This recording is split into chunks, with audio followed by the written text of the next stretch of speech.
Hi, today we're going to talk about something about spirits and soul beliefs. And a lot of people are like, yes, we know exactly what that is, and we know it relates to our specific religion. I'm here to tell you, probably should rethink that it's limited only to your religion, because religions in general generally have a spirit or a soul or a supernatural belief in a being or entity or life force that exists outside the body or exists inside the body while we're alive. So what that is to me relates to animism, which there's different terms of it. I try to think of it in a simplified way, like a cliff note, is think of it as spiritism. That would be to me my definition, or if I were able to have made my own word instead of animism, I would have called it spirited, and it's something that truly has been from what people consider the most arcane or the most original source of religious belief, say even back to 100,000 years ago, to all hunter-gatherers, and then every development of religion from totemism to me at 50,000, shamanism at 30,000, paganism at 12,000, and then organized religions around 5,000, 4,000. All of them never lost the foundation of animism or spirit beliefs. So that's the fun. And so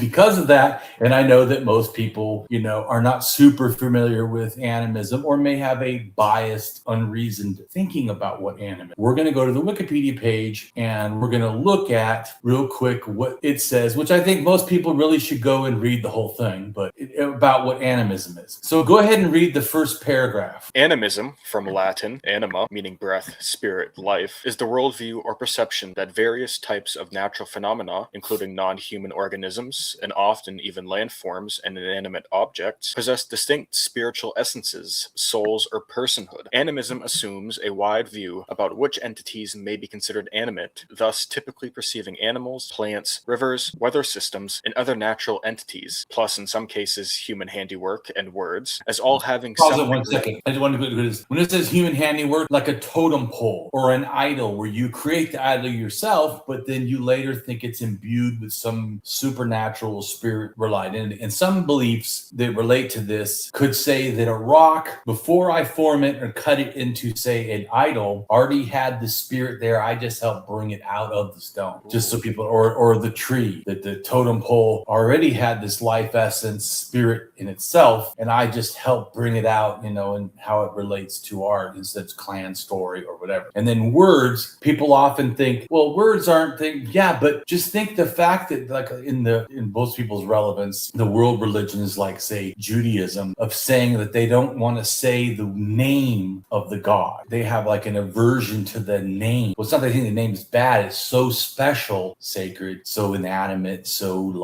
full of a soul or essence or whatever, that you can't say it because it's too special and sacred. And that's the kind of concept that it's saying here. Now, all this stuff that it can be to be animism doesn't mean that every animism has to have everything. Doesn't mean that every animism has to believe in trees or plants or animals or rivers or water having to have this. It is just that there's a potential, once you have this lens to see the world as a spiritism type of world, it is possible then to see bing, bing, bing, bing, bing, multiple things. And people will often say, oh, well, the world religions now are not like the primitive religions, which I find offensive and stupid. But also, they do. Like, people do think the land of Israel is somehow sacred and special to all other land or whatever. Or the area of Jerusalem itself is somehow sacred, beyond other lands that are also, or people that are, which they feel is somehow different, but it isn't. And say a Native American saying the Black Hills are sacred. It's this similar concept. Often before, and people were religious, especially Christian-based, Western thinking, the term animism was used to say, look at all these non-Western or Christian ideas. These are all animism. Ours are not, which is exactly not true. All religion, including the Christian religion, has animism type of elements. So just remember that, and you can keep reading. Animism is used in Anthropology of religion as a term for the belief system of many indigenous peoples, in contrast to the relatively more recent development of organized religions.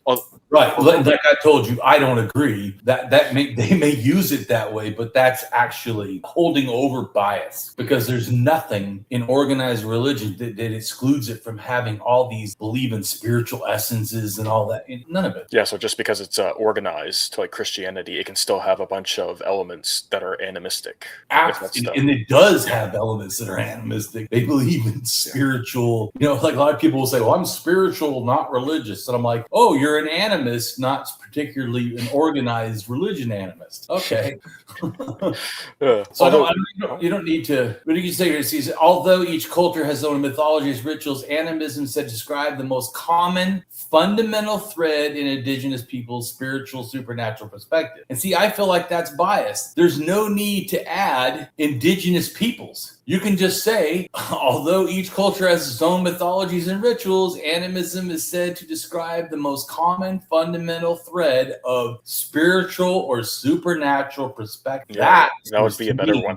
I feel like the people are adding a fucking bias that's not justified, which we'll learn. But so, I hope that you learn by this blog or video. So this is why it's in, and I do agree that they say the animist perspective is the most widely held inherent in people. Yeah, indigenous people. Yeah, but actually it's most inherent in anyone who's religious. Not just, even though some people will say, well, animism itself is not a religion. It's just like say a spirit thinking, right? Mm-hmm. Well, yeah. And because of that, it's like I've said before, like putting a bunch of Legos, it's one fundamental part. And so is totemism a fundamental part of culture and religion. And so is shamanism, healing, and having a practitioner that does stuff for you, like a priest, and that communes with the supernatural.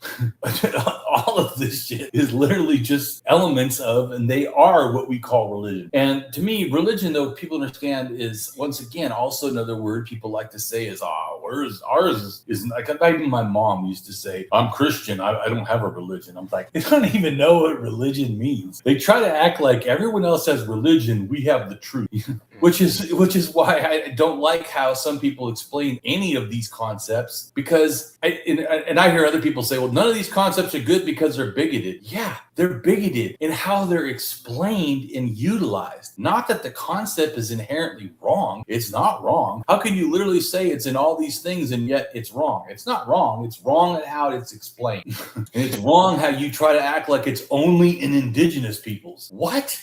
No. So we're going to go down here and get into the etymology, right? So go ahead and read that. English anthropologist Sir Edward Tyler initially wanted to describe the phenomenon as spiritualism, but he realized that it would cause confusion with the modern religion of spiritualism, which was Pause for 1 second. Pause 1 second right there. So just like Damien said that he would call it what? Spiritualism. No, I said spiritism. Oh, spiritism. Okay. Spiritism, because it's about spirits. Do you see how even when the person wanted to describe it back in 1809, he wanted to call it not animism, but spiritualism, meaning that he, like Damien, understood. When you actually, like me, if you go and you really research all the world's religions and all the different cultures, you do start to see, wow, they all have something in common. They all believe in spirit. They all believe in something supernatural that seems to be like that spirit or whatever. So spiritism is how I call it, just because I agree with him. You don't want people to think it's spiritualism as in some modern thing. I also think you want to change it because you don't want to make it sound like modern religions general, which it does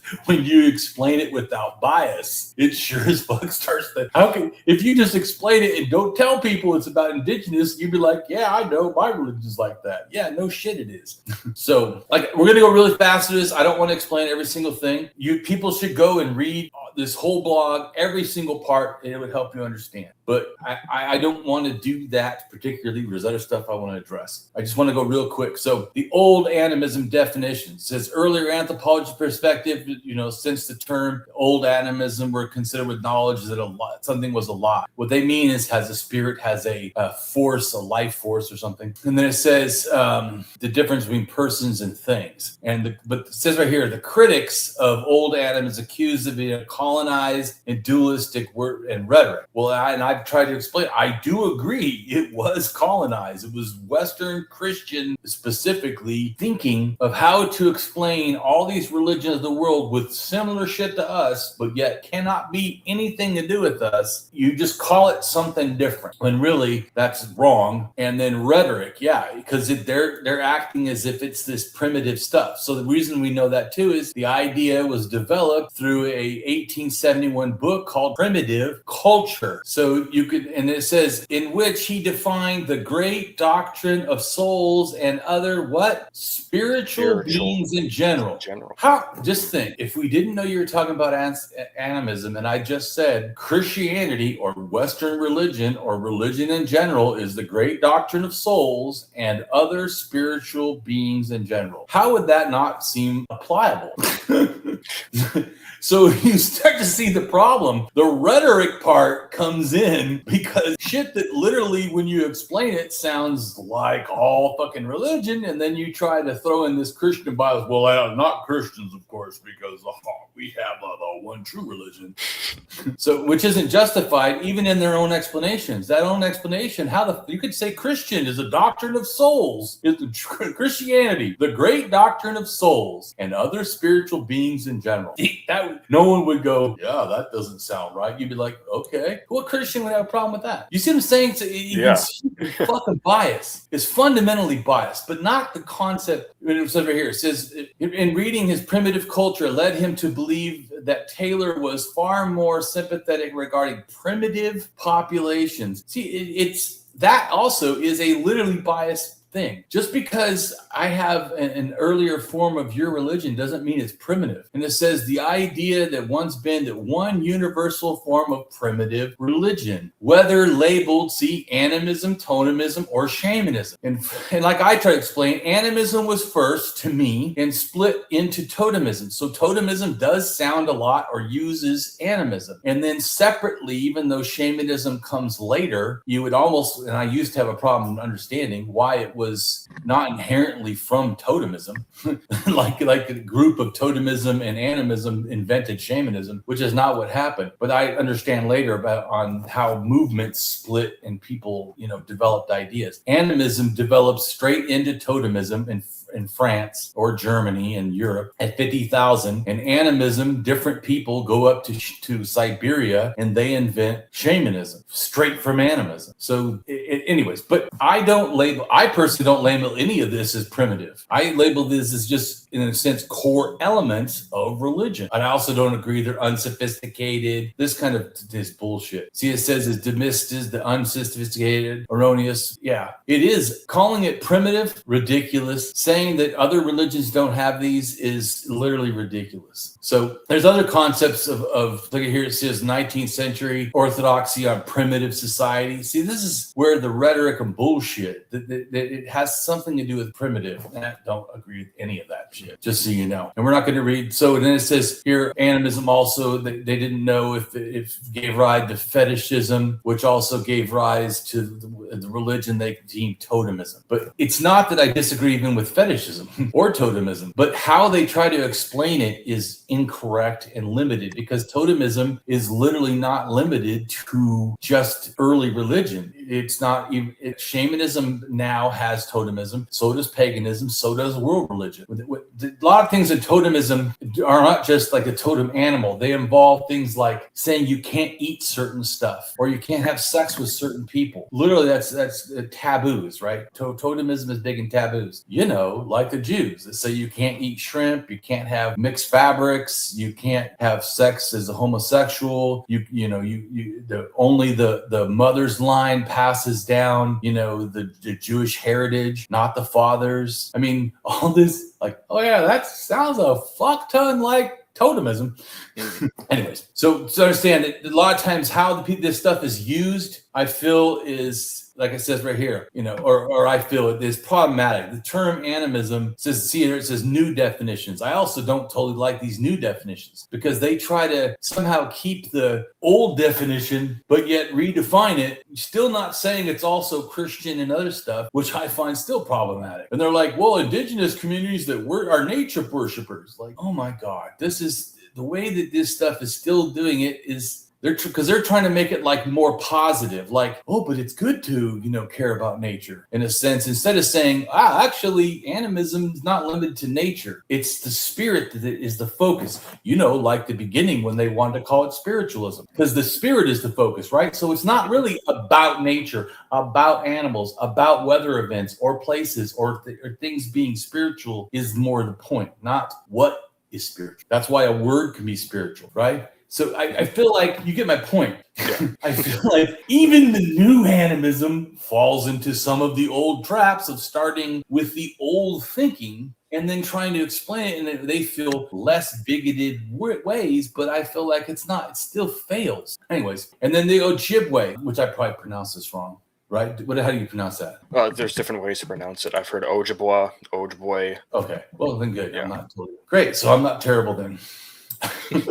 And you see it says chiefs, so it means they had chiefs, right? So they have chieftains, and this has to do, anthropology studies, by the way, really love the Ojibwe religion. Well, they love it because they can attach it to all kinds of things, which we're going to talk about later in the blog. And one of the things they try to change animism, the new animism, is, well, these aren't exactly animists, or animists should be understood instead of spirits, but personhood. But what is the personhood they're talking about is that people are special because we have spirits, that we are, what do they call it? They don't like to call it religion. They like to call it spiritual beliefs, right? But if you look at spiritual is spirit in the name, right? It's right there.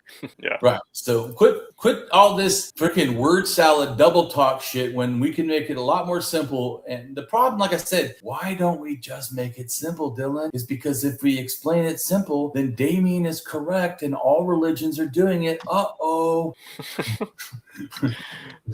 Oh shit, there's a problem then. And so anyways, all these different ways these people try to talk about why you should or shouldn't do it. And like the religious studies scholar, which I do like this. I read this guy's book on animism and respecting the natural world. In fact, I liked one of his things where he says, and I'll read it just because I really love it, but we'll read it again when we do the thing. But I read it and I was like, that was worth buying the book just for that. He goes, animism, a belief among some indigenous people, young children, and all religious people. And I went, ha! I knew it.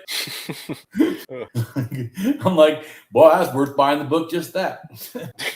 But anyways, he said a bunch of other stuff. But my point is, anyways, he defined as a belief that the world is full of persons or spirit. And also that's not true because they don't believe that it should be that the world could be or possibly is world of spirits, because it depends on which type of animism you have. And only some of whom are human. Anyways, so once again, they talk about the difference between I, thou, and I, it. Yeah. And so then there's religious disagreement exactly about the animism stuff and ethical claims about when you should use it or not, all this stuff. And then there's also concepts of animism is not exactly the same as pantheism, which in a sense it also kind of could be, because if you mean that pantheism is like that a one spirit, created or is the world itself, that's not too far from what animism could think. So it says right here, although the two sometimes are acute. Moreover, some religions are both pantheistic and animistic. Yeah, okay, great.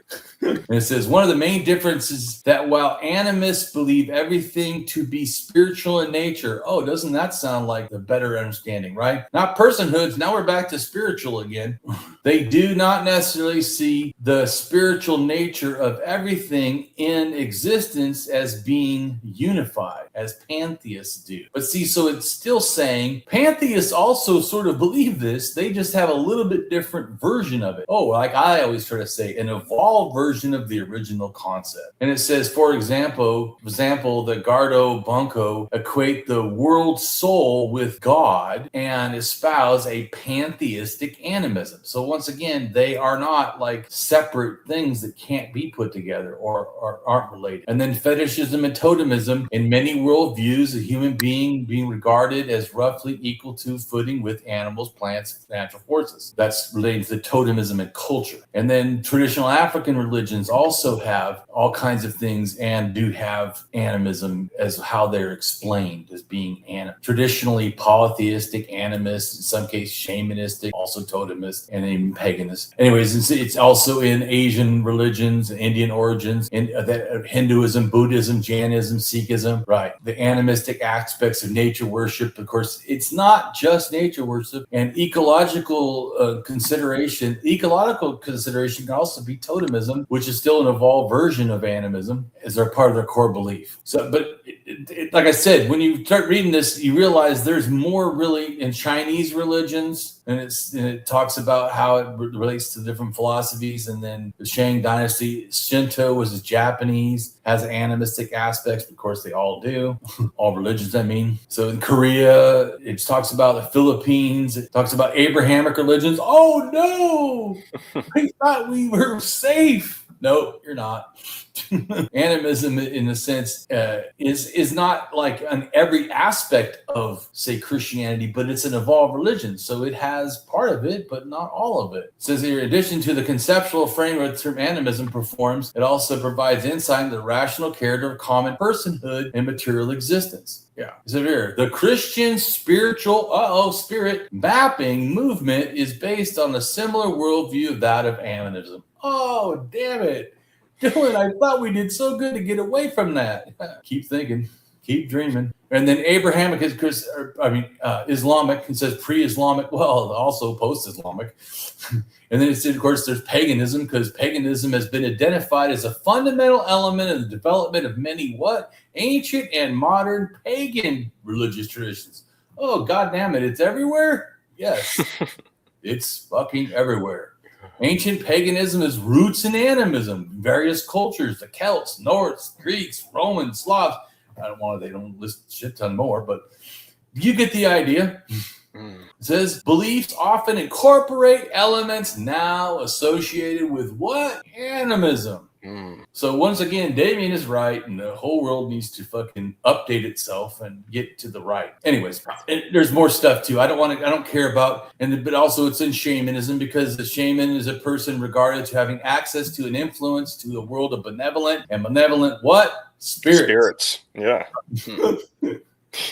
And then Mercy Elliott, which you already said that John said that guy has some issues, which I do agree. And John also, I talked to John again about it, because I'm interested in knowing the truth. I'm not just this guy. John said he agrees. I said has some good stuff. Graham has no good stuff. This guy has some good stuff, but he does have shit that's not good, that is ridiculous. So you should not agree with everything he says, but also I don't think you should write everything he says off. But John also said he was actually in the Nazi party of Romania, or in that kind of fascism thinking. I was like, oh, so he kind of sucks as a person. But anyways, once again, that doesn't mean Damien doesn't believe when he says something true. Shamanism absolutely relates to elements. I'm not going to go into all this because I don't want to. And then non-human animals. This has to do with animism, entailing a belief that all living things have a soul. Oh, what was that? Not a spirit, but a what? A soul. Oh, God. Now we're down Christian again, or other religions. Oh, yeah. Anyways, and it says right here, in animist, this has to do with totemism. As it relates to totemism, is what it should say. Animism as it relates to totemism, non-human animals are understood as to participate in kinship systems. Yeah. Like clans and totem poles and totems. Yeah. Or we're going to talk about that another time too. Anyways, I don't want to go on and on. There's more stuff you should. But also psychology, which I also agree, tries to say that in studies in child development, it suggests that children, it should say many or most children, because it's not 100% all, are born with an innate animistic worldview. It's not all, because this has to do with some children are seriously logical, and so it doesn't make sense, the spirit beliefs or animist belief. But it is true that most children, because it says right here, someone else did further research and the opposite, believing that children were not born with an animistic view, but became articulated with such belief when they're educated by society. Well, I think both of those is true, that it's wrong to say all children are born with this. They're not. But children before 7 have a tendency or a predisposition to think this way. And then because of education by their their society, it becomes formalized. Yeah. So I'm not going to read all this. Like I said, blah, blah, blah. There's a lot. It's very good. People should read it. I don't agree with everything as we already talked about. Bam. So, hey there. So now we're going to go to my blog and we're going to go ahead and read the title. Spirit and Soul Beliefs Worldwide.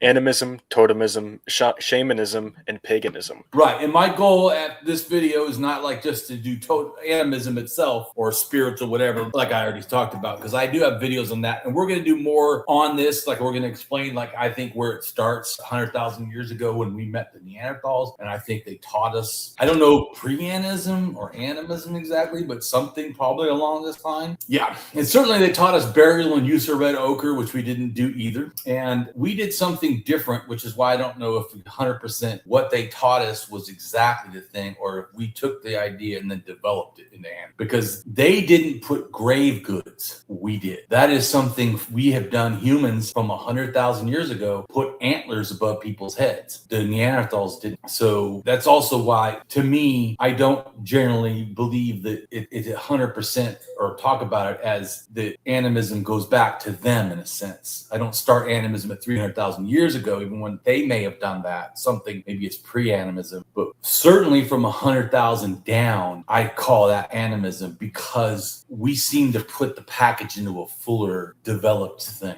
But we're going to talk about that in one of our videos, like 2 videos from now, three videos from now, because the next video will be about Texas and indigenous people. And then we're going to do one on female DNA from Africa and how it spread and how it explained why it's so confusing. And then we're going to do one on how Neanderthals probably taught us religion in a sense. So this picture I drew is, I feel, it's a woman who thinks she has a soul or spirit and it's flying out of her, which relates to a shamanism concept that they can do what's called soul travel, where the spirit flies out and does things, which there's other pagan religions that think they can. Astral projection? Yeah.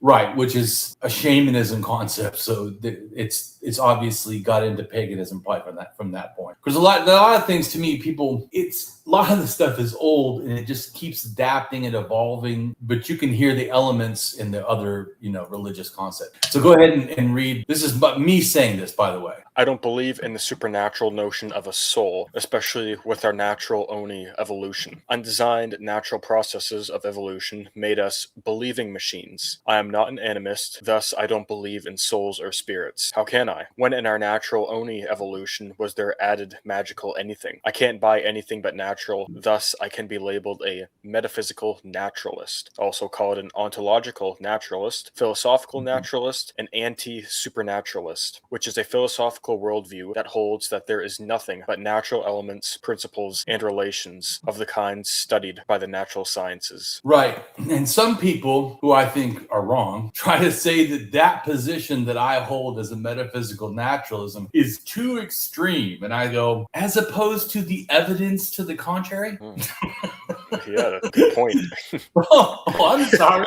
You have something that's not science and naturalism that explains this? Oh, you have this fantasy thing or the skepticism, but, well, we don't know because there could be. We haven't tested everything. Well, I can say that on the grounding of everything we have tested, for all the science throughout all history, in every science and every test is proved over and over and over again that the only thing is natural. Mm-hmm. For me to hold open some little tiny gap that you think we haven't tested something A, B, C, whatever, well, I know it's going to be natural. That's why actually people don't realize, although scientific method doesn't say I believe in atheism, it does put forth something close to, but a little bit different than what I believe. It uses a thing called methodological naturalism. Methodological naturalism, I'm a metaphysical. That metaphysical in that sense is stating to what can be real. And that means what can be real is natural. So that's what I'm methodological is because of, like I said, every test being always only natural. The only things you can put forward are natural conclusions or hypotheses. You can't say thus God, thus great spirit, thus supernatural in the scientific method, because you would first also have to show what are you talking about when you mean supernatural? What are you talking about when you mean spirits? How do you define that? How do you limit that? How? And then, of course, then they need to understand too, that would put you up against another scientific thing called the null hypothesis, which is that your position is wrong until we can prove it right. Not like the justice system supposedly in America, because I don't agree it's always this, but you're innocent until proven guilty. No, in science, you're wrong until you can prove you're right. Anyways, but you can go look at the null hypothesis, but I have no desire to do that right now. But my point is, I'm just saying this so you can grasp my thinking and grasp that science does not take a supernaturalist spiritual view or animist view or even skepticism towards animism. It literally says methodologically that because of what we have studied, and there's never been a reason and we have no conclusion or any substance to start with to call it supernatural, we'll just assume that Damien is correct and metaphysical naturalism is true. That's what science does. Methodological naturalism assumes, for the sake of until we learn otherwise, that Damien is correct and metaphysical naturalism is correct. But it doesn't do that because of it just decided it didn't want to be theist and to be atheist. It did that because the preponderance of evidence has concluded that natural is all we have ever been able to show. So it did overcome the null hypothesis that natural is not true by showing that natural is all we have. And every test and everything throughout time by Christian and Islamic and Hindu and whatever other belief and spiritual you want, a theistic, whatever, all come to the same conclusion. Natural is the only thing we can prove. So, anyways. But anyway, so to me, this is my statement again. To talk on spirits is thus to talk on animism, which I would call spiritism. Anyways, if I were to rename it. So, and they did a test on hunter-gatherers, indigenous peoples' religiosity, beliefs, and practices. This was the research they did. And these little red dots are these different cultures that they did it to test. Are these people, what do they think on religiosity and beliefs? 100% of them were animists. Not a surprise to Damien. Of course they are. So would all religions be. And then I had to redo it myself and go look at all the cultures individually. And I assessed that some are totemists, 82%. Not the ones in Africa, which I list in purple. See the ones in purple? Mm-hmm. Right. Up to 6 different ones. None of them are totemist. And I even list, so people don't think that I am just thinking off the top of my fucking head, I list which cultures are. Go ahead and look them all up. Anyway, moving right along. So then everything else besides the totemism I put in yellow to show those are my thoughts are part of the research. These are all things they found. Afterlife belief, 79%. Shamanism, 79%. What would that tell you as a logical person, Dylan? If both afterlife belief and shamanism are exactly the same percentage, it's not unthinkable to think maybe those two go together. Yeah, that's what it looks like to me. Right, which is important because people need to understand animism does not believe in afterlife, which is important because animism is just the spirit thinking, right? It could be in this life, right? It doesn't. Shamanism is the belief that there's something beyond. Totemism also does not think in afterlives because totemism is about the here and now, where shamanism is about other worlds, including afterlife, including the reason they have soul travel, Dylan, or astral projection and other things, is because they often go up, say, places like the Milky Way. They shoot up there, the path of souls, go up to heaven or whatever in the sky and go with the ancestors and or deities and try to talk to them on human behalf for human reasons, like, sickness or whatever they think is some demon possession or cause or something that can be spiritually handled by an ancestor or spirit being or force. So it also, to me, this also is important because about 30,000 years ago, it seems that the people for at least then till about 15 in Europe were sacrificing children. And I think that's because they believe in an afterlife. the children aren't really dying, they're going to see the ancestors. Just like later you see in, say, Mesoamerica, some child sacrifice, and in South America particularly, you see child sacrifice. They're not doing it because they hate the children or to punish them or something. They're doing it because they think that they can then go and talk on their behalf, like to the ancestors. And I told you, to me, in understanding concepts, what I think is they think that a new soul just left the ancestors, and thus a young child or baby, or has a more greater chance to go back to the source than an older soul, in a sense, which is why then child would be. And also it has to do with a lot of stuff in religion is about sacrifice. That these spirit beings and entities and spiritual, worlds or whatever want you to show that you want them, and you have to sacrifice for them. One of the greatest sacrifice would be your child. Anyways, we're not going to go into all this right here. So not all religions or religious persuasions have a God, but all can be said to believe in some imaginary being or imaginary things like spirits or afterlives, etc. And then this is my art of an animist in Africa, and probably also a totemist, because they have other elements besides just animism. But animism, go ahead and read it. It says breath, life, which I try to make it a little bit different. Okay. Animism, breath/spirit/life, to me, potentially could hold several different kinds of belief in things like a perceived spirit essence to life itself, to things, elements, and places or animals, and people in but beyond reality, thus animated and alive even after death. Right. And then the other blue, what does it say? Believe you are spiritual and not religious? Well, you may just be an animist. Right. And then that guy at the bottom where it says Graham Harvey, he's the one that wrote this quote. And then the second quote. These are both his quotes, not mine. Go ahead and read them. Animism, a belief among some indigenous people, young children, or all religious people. Broadly speaking, there are two kinds of animism, or more accurately, the word animism is used in two ways. The older usage, the only one I was aware of, refers to a putative concern of knowing what is alive and what makes a being alive. It alleges a belief in spirits or non-empirical beings or a confusion about life and death among some indigenous people, young children, or all religious people. From the book Animism, Respecting the Living World. Right. And then I have here a link to that. And then this is him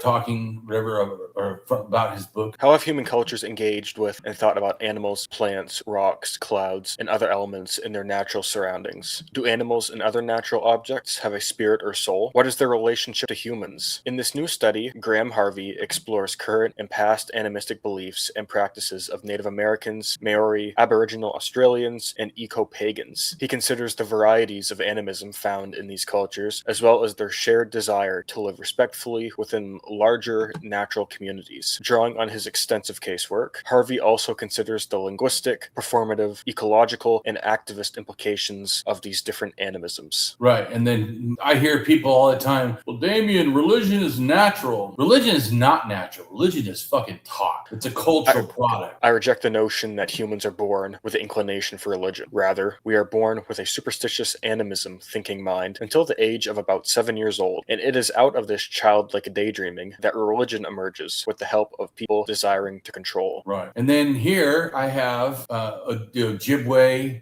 language dispersal around the Great Lakes, especially. And then the other one right here is a pre-contact breakdown of dialects for the Ojibwe. There's different versions. So even though it's one whole thing, it's actually a whole bunch of things. And then if you look here, Ojibwe or Chippewa is the main thing. Ojibwe is a branch. So only the thing around Lake Superior that like swallows it like it's surrounding it, that is Ojibwe. Everything else is a different sort of thing, just so people can understand, including you. Because I know you deal with the Great Lakes and, the old copper culture, and that most of the old copper culture comes from that area. And so I felt it was even more important to show you the breakdown so you can understand that things we're talking about in a minute have everything to do with the area that you focus on. So, which I think you probably already know a little bit, but just just to, help bring it a little bit more. And for everyone else that doesn't know also, like I said, this is an important culture because this has to do with animism and totemism and shamanism stuff. Even though the culture itself is also paganistic or whatever. Go ahead and believes in a great spirit. Go ahead and read it. Ojibwe cultural religious beliefs and practices are prominent in discussions of animism, totemism, and shamanism/medicine practices, Midawewin. And yet, Ojibwe religion is also polytheistic, with a supreme god, the Great Spirit/Manitau, Geechee, Grand or Great Manitau, Geechee Manitau, Kichi Manitau, etc., all of which mean Great Spirit. Right, and so I know we've had stuff before about that, and so real quick, I'm just going to show an image, that relates to how that relates. It's actually all Algonquin languages. It's beyond that believe in the Great Spirit, but I do want people to understand that all Algonquin language actually, because I went and looked it up myself because nobody that I know of has done that. I was displeased that the people's explanation, because like, oh, only a few people have the Great Spirit, and I'm like, man, I don't know. I've read a lot of Algonquin, and it seems like all of them do. So I went to make sure, and of course I was right. They pretty much all do. So many different links for things. Unlike some people that don't get heavy on evidence, I like to be seriously heavy on evidence, as you know. Mm-hmm. But the point is too is people understand the reason I do this is not to show off how great Damien is to know things. It's that I want you to understand and not just believe me. This to me is real important because I don't like just faith. Just believe Damien. Just have faith. No, don't have faith. I want you to understand. And I want you to know too that the more you look into everything I say, the more you'll actually be seeing that, wow, Damien seems to be on the mark. So this right here shows the different things that are circles are what are standardly thought of as having Great Spirit, and the ones in diamond that I added are the other ones that also have Great Spirit. So pretty much every Algonquin speaking peoples. And there's actually more that speak it that are outside of the Algonquin, but I'm just trying to show it all does. So this is important too, because the Ojibwe also have the dream catcher that they spread to everybody, and they also have a spider woman. Well, there's a Algonquin speaking tribe, the Gros Vertes. I probably pronounced that terrible. They have Spider of Heaven. That's their Great Spirit, is called the Spider of Heaven, which in a sense is up in the Pacific Northwest. They call theirs Sky Chief, which is also the Great Spirit. Mm-hmm. And so it's just different. Calling it the Spider of Heaven is just another version of the same thing. And I think it's important to understand, because I think the Spider of Heaven is putting probably two concepts together, both the spider person and the Great Spirit together, where I think Algonquin splits it apart into two different things, male and female in a sense, where the Great Spirit is probably more male, although some Great Spirits in Algonquin is female or no gender at all, but it's still probably male pronouns often. But then has the female be the spider woman, which is important too, because all of the mound cultures pretty much have some sort of a spider person or being, or spider, garnets that they make relating to a web and a spider. So I think that to me that also relates to these beliefs. So I know, because I want you to understand too, like I try to show, is don't get focused on one group and think that all these explanations only focus to one group. No, you need to understand, I'm using one group to show these things, but these things are actually way more spread out and related than people think. Also, why we've explained what they are, and then I immediately, next paragraph is talking about how it relates to and similar to African traditional religion. And then the next thing I show is how it's actually in paganism, because I want you to understand that do not get distracted, just like when people try to go, well, all indigenous people are animists, and I'm like, all religion people are animists. What are you talking about? So go ahead and read the next thing. This broadness in religious beliefs is similar to African traditional religions, which include beliefs in spirits and higher and lower gods, sometimes including a supreme being, as well as the veneration of the dead, use of magic, and African traditional medicine. Right, so medicine people. Yeah, that's what and they also, especially in Western Africa, mm-hmm. near the Gold Coast, they actually have medicine wheels. There's several, and I have a thing, but I can't remember where it is right now. But there's several groups that have medicine wheels, which I don't know, is similar to what Native Americans believe. So it just shows that and the supreme being is like the Great Spirit, because often they say it's genderless. It isn't involved in the world, which is also how Geechee Manitude is explained sometimes as genderless, or not really. It may create is the creator, but then it kind of is not involved no more. So literally, once you get more in depth and reading this stuff, you start to go, man, that sounds like almost the exact same thing. Then when you think that, remember Damien said, because it is. Most religions can be described as animistic, with various polytheistic and pantheistic aspects. The role of humanity is generally seen as one of harmonizing nature with the supernatural. Which you could use that right there, last statement, and call it Native American beliefs, is that humanity in general is supposed to harmonize with the nature and supernatural. Most Native American people would probably go, yeah, I totally agree. And I'll go, yeah, just like African traditional beliefs. Who would have thought? And here's one thing too. I'm not saying that people from Africa went over and gave it to them. I've tried to explain this to you. I'll break it down some other time where we talk about how things happen, but because it's complicated. But just think of it as stuff went to shamanism up in Siberia, and then from Siberia it went back to the Middle East and thus to Africa, and then it went over to the Americas again. Yeah, and also went to China and gave them their stuff. So yeah, and then that stuff from China went to Southeast Asia, and Southeast Asia went down to both Polynesia and which ended up in New Zealand, like the Maori, and over into Australia beliefs. And people always like, oh, but Australia's been closed off for 50,000 years. I'm like, huh? And how did they get a dog 4,000 years ago? Yeah, exactly. The one that came from China. It's interesting how there's still people that think that it's been closed off for that long. I go, yeah, isn't that interesting and not true? All right, so now we read about the African religions, and people are like, yes, but pagans are different. I'm like, go ahead and read that. And likewise, all religions in reality often have a broadness in religious beliefs. Oh, yes, they do. Animism has been identified as a foundational element in the development of many ancient and modern pagan religious traditions, as seen in the Indian origin religions, namely Hinduism, Buddhism, Jainism, and Sikhism. The animistic aspect of nature worship and ecological conservation are part of the core belief system. In various ancient cultures, such as those of the Celts, Norse, Greeks, Romans, and Slavs, religious beliefs often incorporated elements now associated with animism. Natural features were frequently regarded as sacred or inhabited by spiritual beings. Deities were often linked to specific rivers, trees, mountains, or celestial bodies. Oh, then you're like, wait a minute, don't they all do that? I'm like, yes. Yeah, so animism, it's kind of everywhere. Right, and that's what I told you, Dylan. I want you to not just believe when Damien says that's the case. I want you to understand it. And then I wanted to go through the animism thing. So if you read the first paragraph and think, oh, that doesn't say what Damien says, but I go, yeah, did you read the whole article on Wikipedia? Because then you start to believe, wait a minute, Damien, I think it's correct.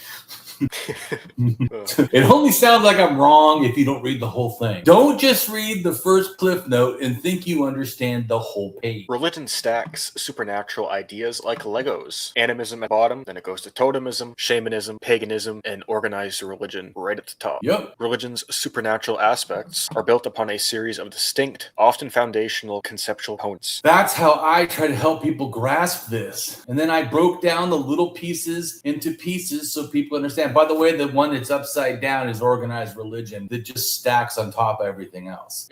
So we're starting with animism, spiritism, and supernaturalism/spiritualism. Totemism, animism, and socio-religio-cultural laws/beliefs. Shamanism, animism/some totemism, as well as afterlife thinking. And paganism, animism, totemism, and shamanism, plus deity focus. Organized religion, institutional pagan religion with all the aspects. Hey, now we understand religion. But do you see how when they try to say, well, those religions are animism, like, what are you fucking talking about? All religions. You incorporate like all the aspects. You incorporate everything from animism to shamanism and beyond. You kind of, because someone said to me, well, Damien, under your thinking, does that make Jesus a shamanist? And I go, sure. Now you're getting it. Like I said, to me, what's the problem is using these terms as some kind of a limited bigotry towards it means primitive, not advanced, which we've already talked. Also, people try to do about what the word hunter-gatherer means. Oh, yeah. And we've had a video where we talked about what nakedness or not being clothed or loincloths does not mean primitive. None of these to me mean primitive. Yeah, we've talked a lot about breaking down these concepts to see what they actually mean. Right. Yeah, And then go ahead. Well, no, it's like we talked about earlier with the guy who thought about calling it like spiritualism. Like a lot of those ideas were cooked up in the early to mid 19th century. I mean, not all of them, but that's really when we see a lot of when we see a lot of it like come together in like official big volume publications that really like tried paving a way forward to understanding all this stuff. But of course, that like sinks in, and so like by the 20th century, and even today, you still have people thinking that all this stuff are just features of backwards religions because they're not Christian or something like Islamic. They do think that, and they're wrong because they also are these things, and it's wrong in general to call them backwards. They just have elements that you have. You just arranged them different or added more of them or evolved them. Okay, same shit. That's like when people are like, "Oh, well, we're not primitive because we bury our dead," and I'm like, "Yeah, that actually happened first for humans like 100,000 years ago. Are you saying that 100,000 years ago they weren't primitive because they buried the dead?"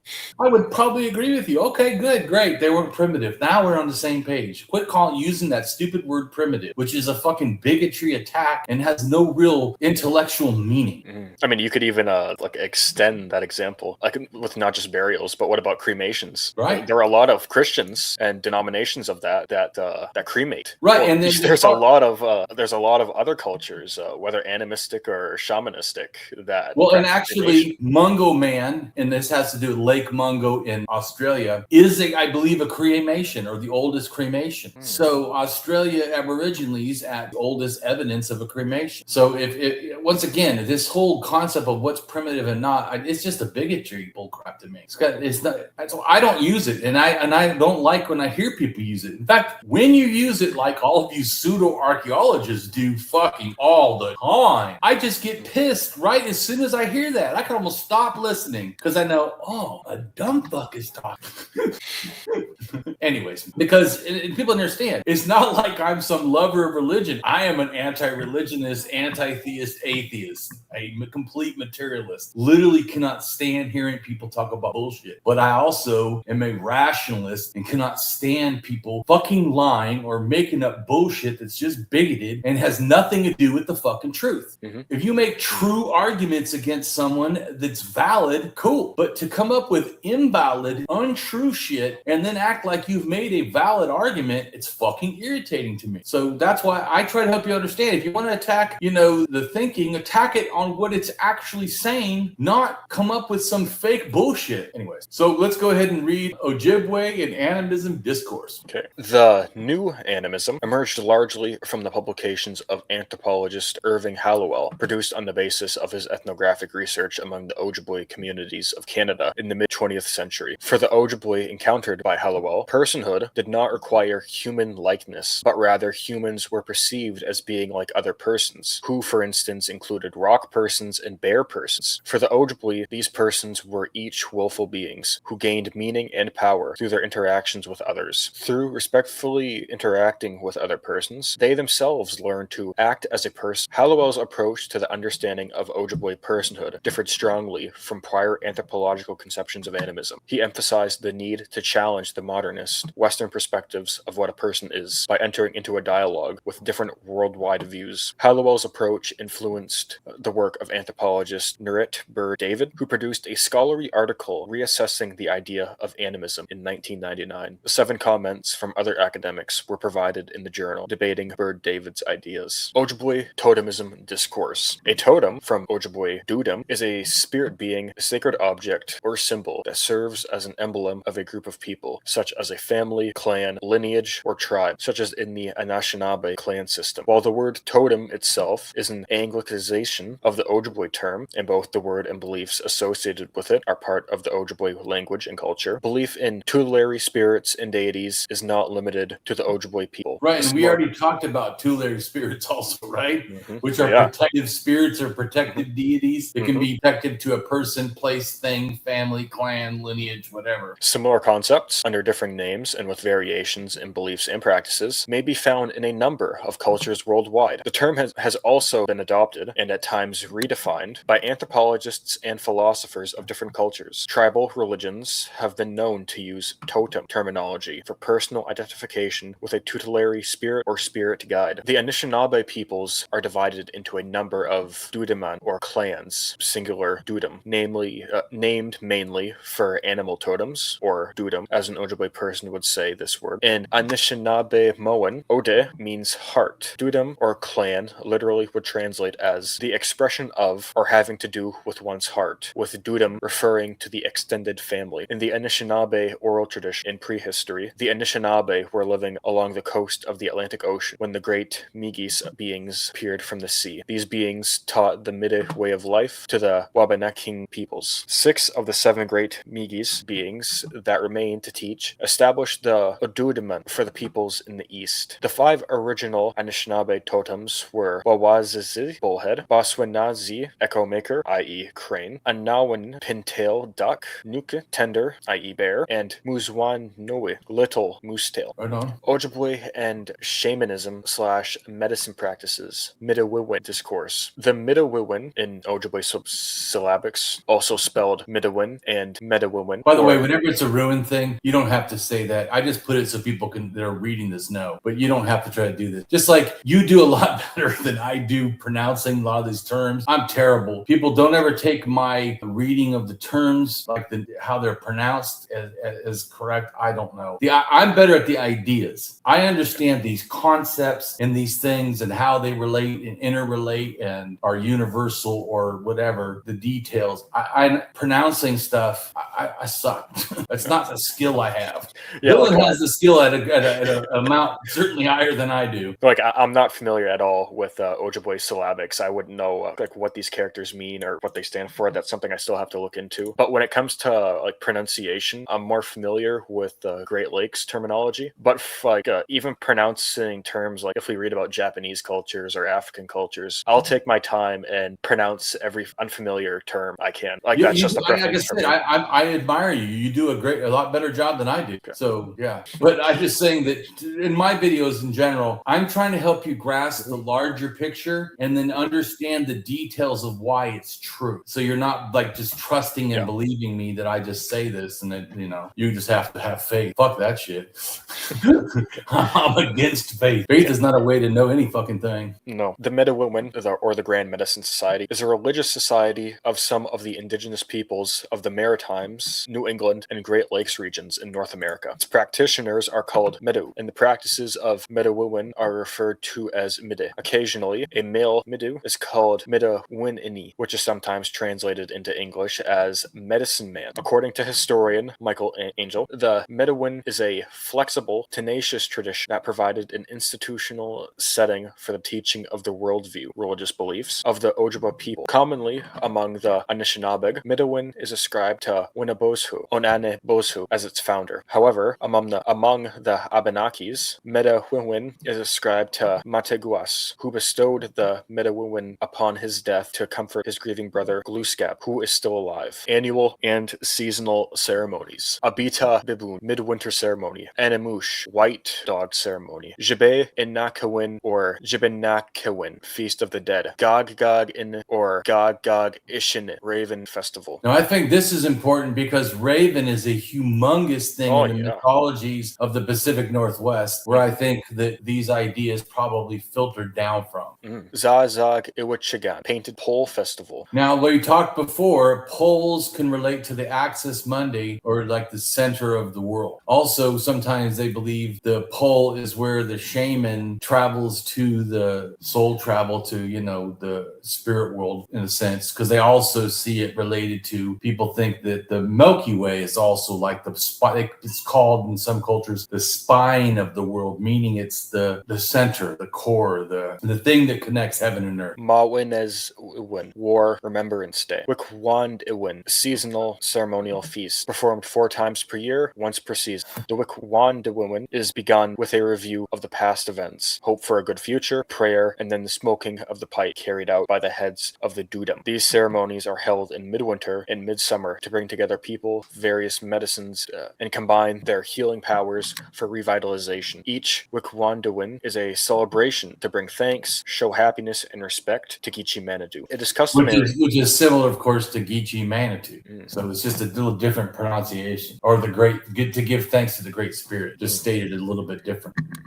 It is customary to share the first kill of the season during the Wikwandu. This would show Gichi Manitou thanks and also ask for a blessing for the coming hunt, harvest, and season. Rites of passage. Nita Wigiwin. Birthrights. Ceremony in which a newborn's umbilical cord is cut and retained. Wawin Da Sowin. Naming rites. Ceremony in which a name giver presents a name to a child. Oshke Nitagawin. Pause 1 second about the name. And in the Hazai people of Africa near Lake Victoria, they believe it has some of the at least 10,000-year-old culture, and they consider to be still hunter-gatherers. In fact, they even shoot some arrows that are not even like tipped with anything. They're just sharpened wood. They feel that a child gets two names, that it's a spirit from the father and a spirit from the mother, making them two-spirited. Just understand how like animism could be relating to this naming of a child. Just giving you like a reference of that, even though, because some of the stuff I know people like say it and they forget, like it's could it possibly have deeper relations to animism. Oshki Nitagawin, first kill rites, ceremony in which a child's first successful hunt is celebrated. Maka Dekawin, puberty fast rites. So one thing about puberty, like in Africa, they believe that in a sense the child is two-spirited. And other cultures believe in Africa that you do a circumcision to remove the male part of a female, like the clitoris, it looks like a little penis, and remove the foreskin, like the labia on a vagina, and thus making them a full man, full woman, not a two-person being anymore. Just to understand how that still relates to spirit, two-spirited, right? To become a one-spirited person, which is still related to animistic thinking. In puberty, I'm talking about rites. Widdigan Dewin, marriage rites, ceremony in which a couple is joined into a single household. So we'll pause again, and I'll just, often people say you go from two-spirit to one spirit as you become, and it talks about in the Bible, I even think, where you become of one spirit when you get married. Right. It's still animistic thinking related to marriage rites, that you go from two spirits people to one unit spirit in the single household concept. Just trying to show how, even though these sound like, what does this have to do with animism? Oh, I'm trying to help you grasp that, yes, it does. Bagidin in Igewin, death rites, wake, funeral, and funerary feast. Miscellaneous ceremonies, Jiska Kiwin, shaking tent. Right, and that's important because people need to understand that 5,000 years ago, an idea of the shaman tent comes into the Pacific Northwest and then spreads through North America, which probably relates to that concept of the shaking tent. Just for me, showing once again, these ideas are all moving around, and I try to show multiple ways that for people to grasp that they're moving around. That it's not just a one-off. It's not just like Graham Hancock tries to show, well, look at the pyramid and the shape is similar, so they must be the same. I'm like, yeah, no. Here's a whole bunch of things that are the same, and here's how they all relate. Because I think that it is important to grasp the larger understanding of that. Since I talk about medicine wheels, here is a picture, because I'm looking at through different stuff. Here's the picture that shows where the medicine wheels are. So okay, so are they're mainly Dagara people, Yoruba people, and Dakono, right? Dakongo people. So it's in similar kind of areas. It's not like it's just because it's not distributed everywhere in Africa, but still the fact that it's even in Africa and there's more than one and they're all kind of in the similar area, it means those ideas came there and spread over those different areas, which is what I think about religion is anyways. It's a cultural product that moved in cultural migrations. So that checks out.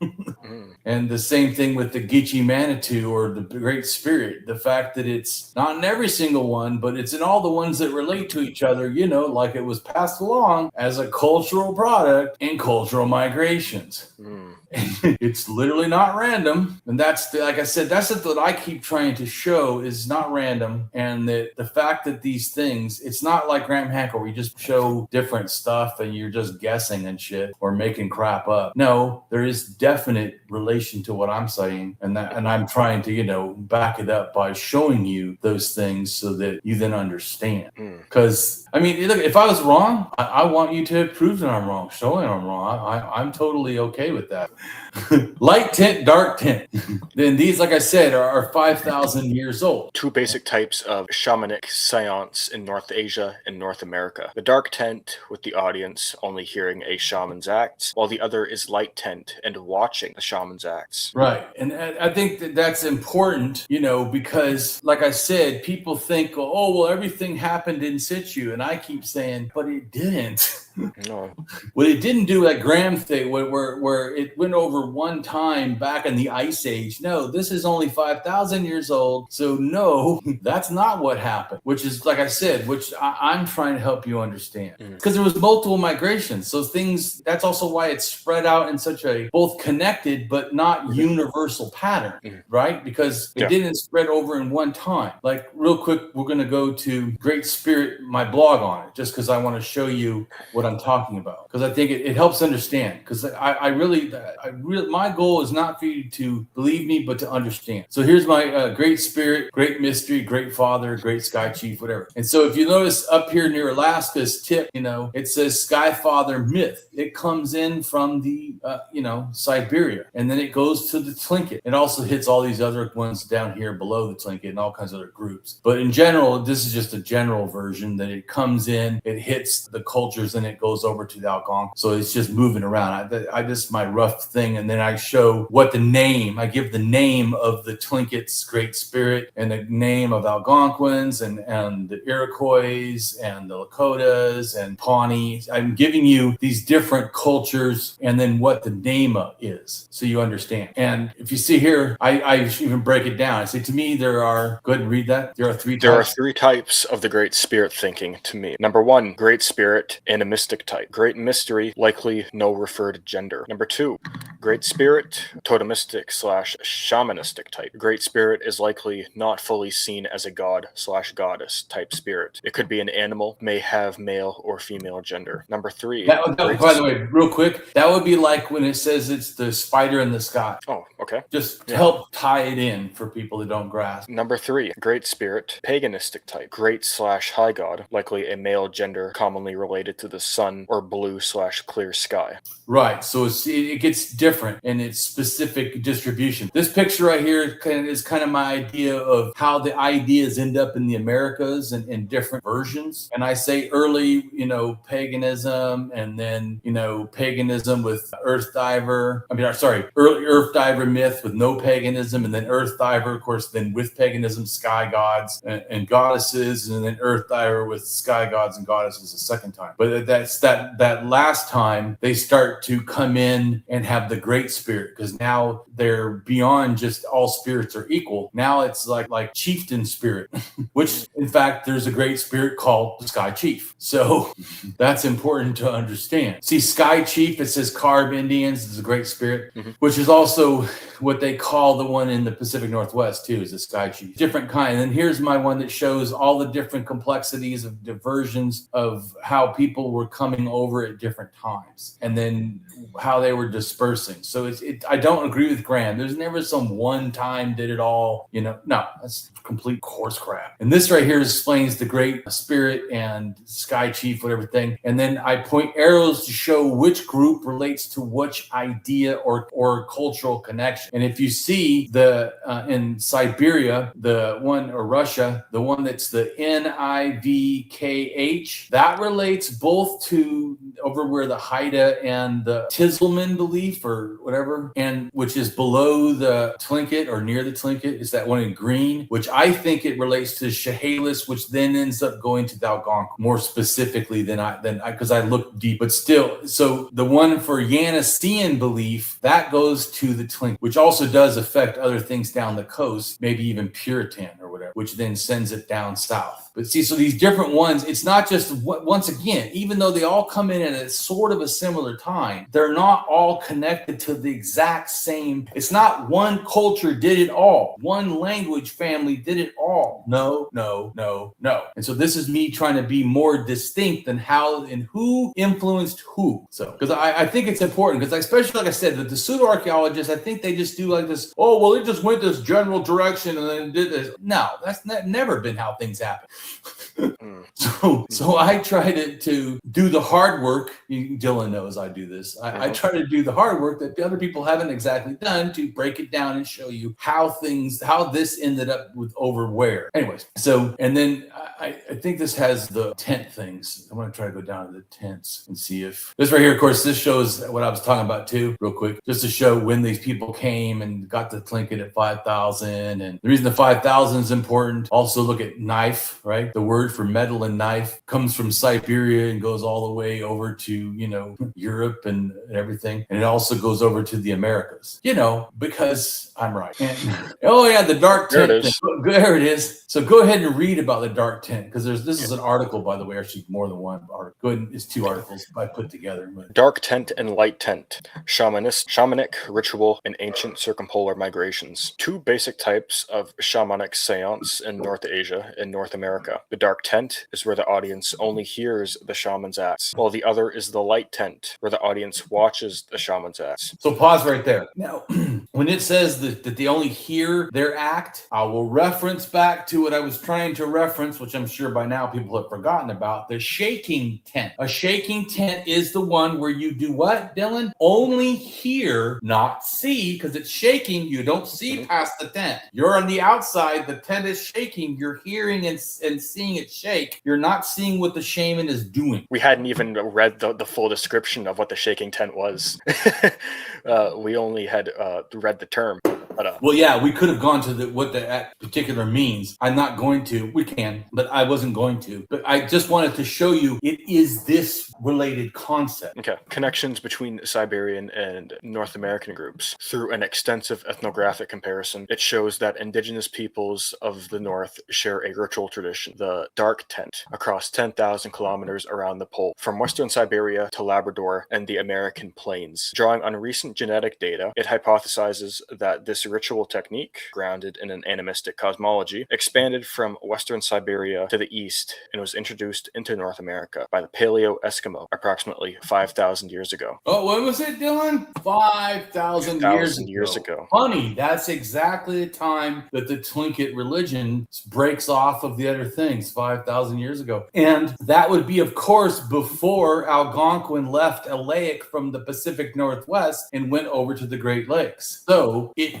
is totally reasonable that this idea comes in, goes down before Alaic branches into Algonquin, gets this idea, which I think A, has the tent, B, has the shaman and the Midwin sort of, but pre that particular name or developed concept. But that concept has the Great Spirit concept. Yep, sure does. Trickster concept, which relates to the spiderweb thing or spiderweb deity. So it has that too. And I think also has heavier versions of clan with hierarchy. So it has that too. And I think chieftain ideas, which then becomes, later in the Mississippi tradition of mound building, becomes paramount or king chief. But I think this is where it comes from. So no, Graham Hancock, that shit is not 20,000 years old. How old is it, Dylan? Entered approximately 5,000 years ago. Yep. Found it. Yeah. It doesn't sound like 15,000 years or 20,000 years or, however far back. He keeps pushing the timeline now. Oh, and then here's me showing where it came from, Dylan. We know that the Alaic is 7,000 years, but it did not leave 7,000 years ago.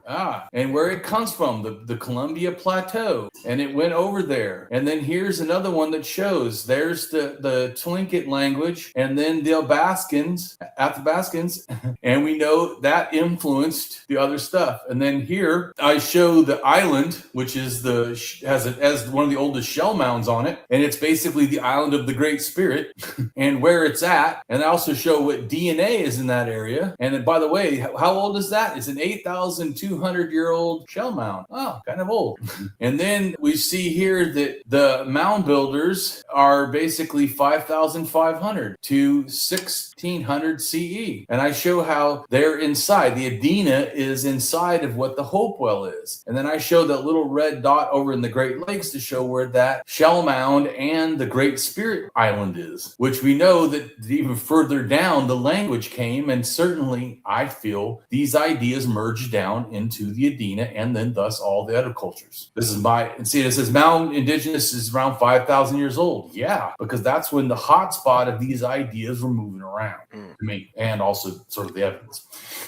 But anyways, so yeah, and then what's interesting also to help support that is, of course, speaking of languages, is how the languages of hand talk, which is something also the Great Lakes have. They have hand talk, which as you see here, they're a lot larger than the symbol languages, right? Because look, at Tlingit and Haiduk are actually just one kind of hand talk all the way down to California. From Alaska down to California on the coast is all the same hand talk.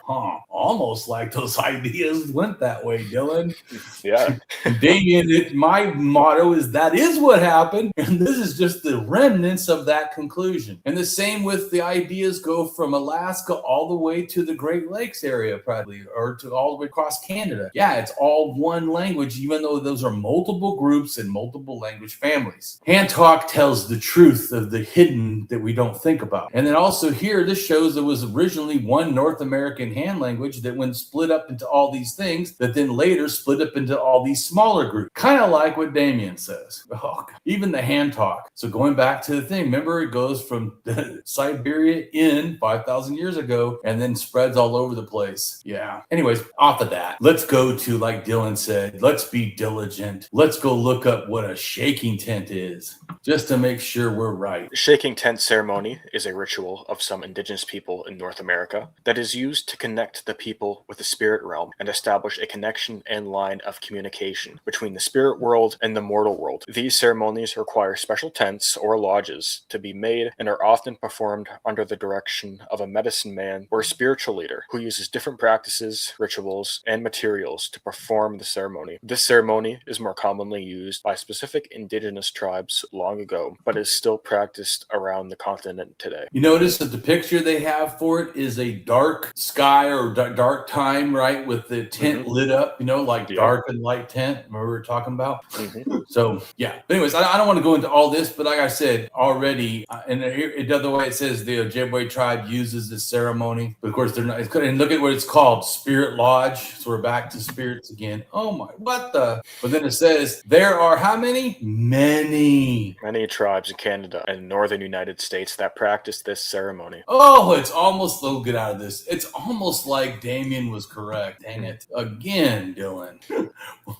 What are we going to do? It's almost, like I said, what's so funny to me still, like I've told you before, it's always funny to me how somehow the Graham Hancock with no evidence, people think is anything like me with like nothing but evidence. But I guess when you don't think, you could put those two together. Right, Dylan? Yeah. I mean, real quick, just so people, because I know I always harp on Graham Hancock, but that's just because he's got like 1 million followers and they always talk about how we need to take him serious. And I always think of this great quote by him. Go ahead and read that, Dylan. In what archaeologists have studied, yes, we can say there is no evidence of an advanced civilization. Right. Joe Rogan Experience, number 2136, Graham Hancock and Flint Dibble. Oh yeah, if you haven't watched that one, please go watch it. Right. Please go watch it. Right, because you should. But my point is that even if you didn't, just that one part should tell you everything you need to know, right? No, it does. Like that's probably one of like his most important quotes ever. It literally is the most important.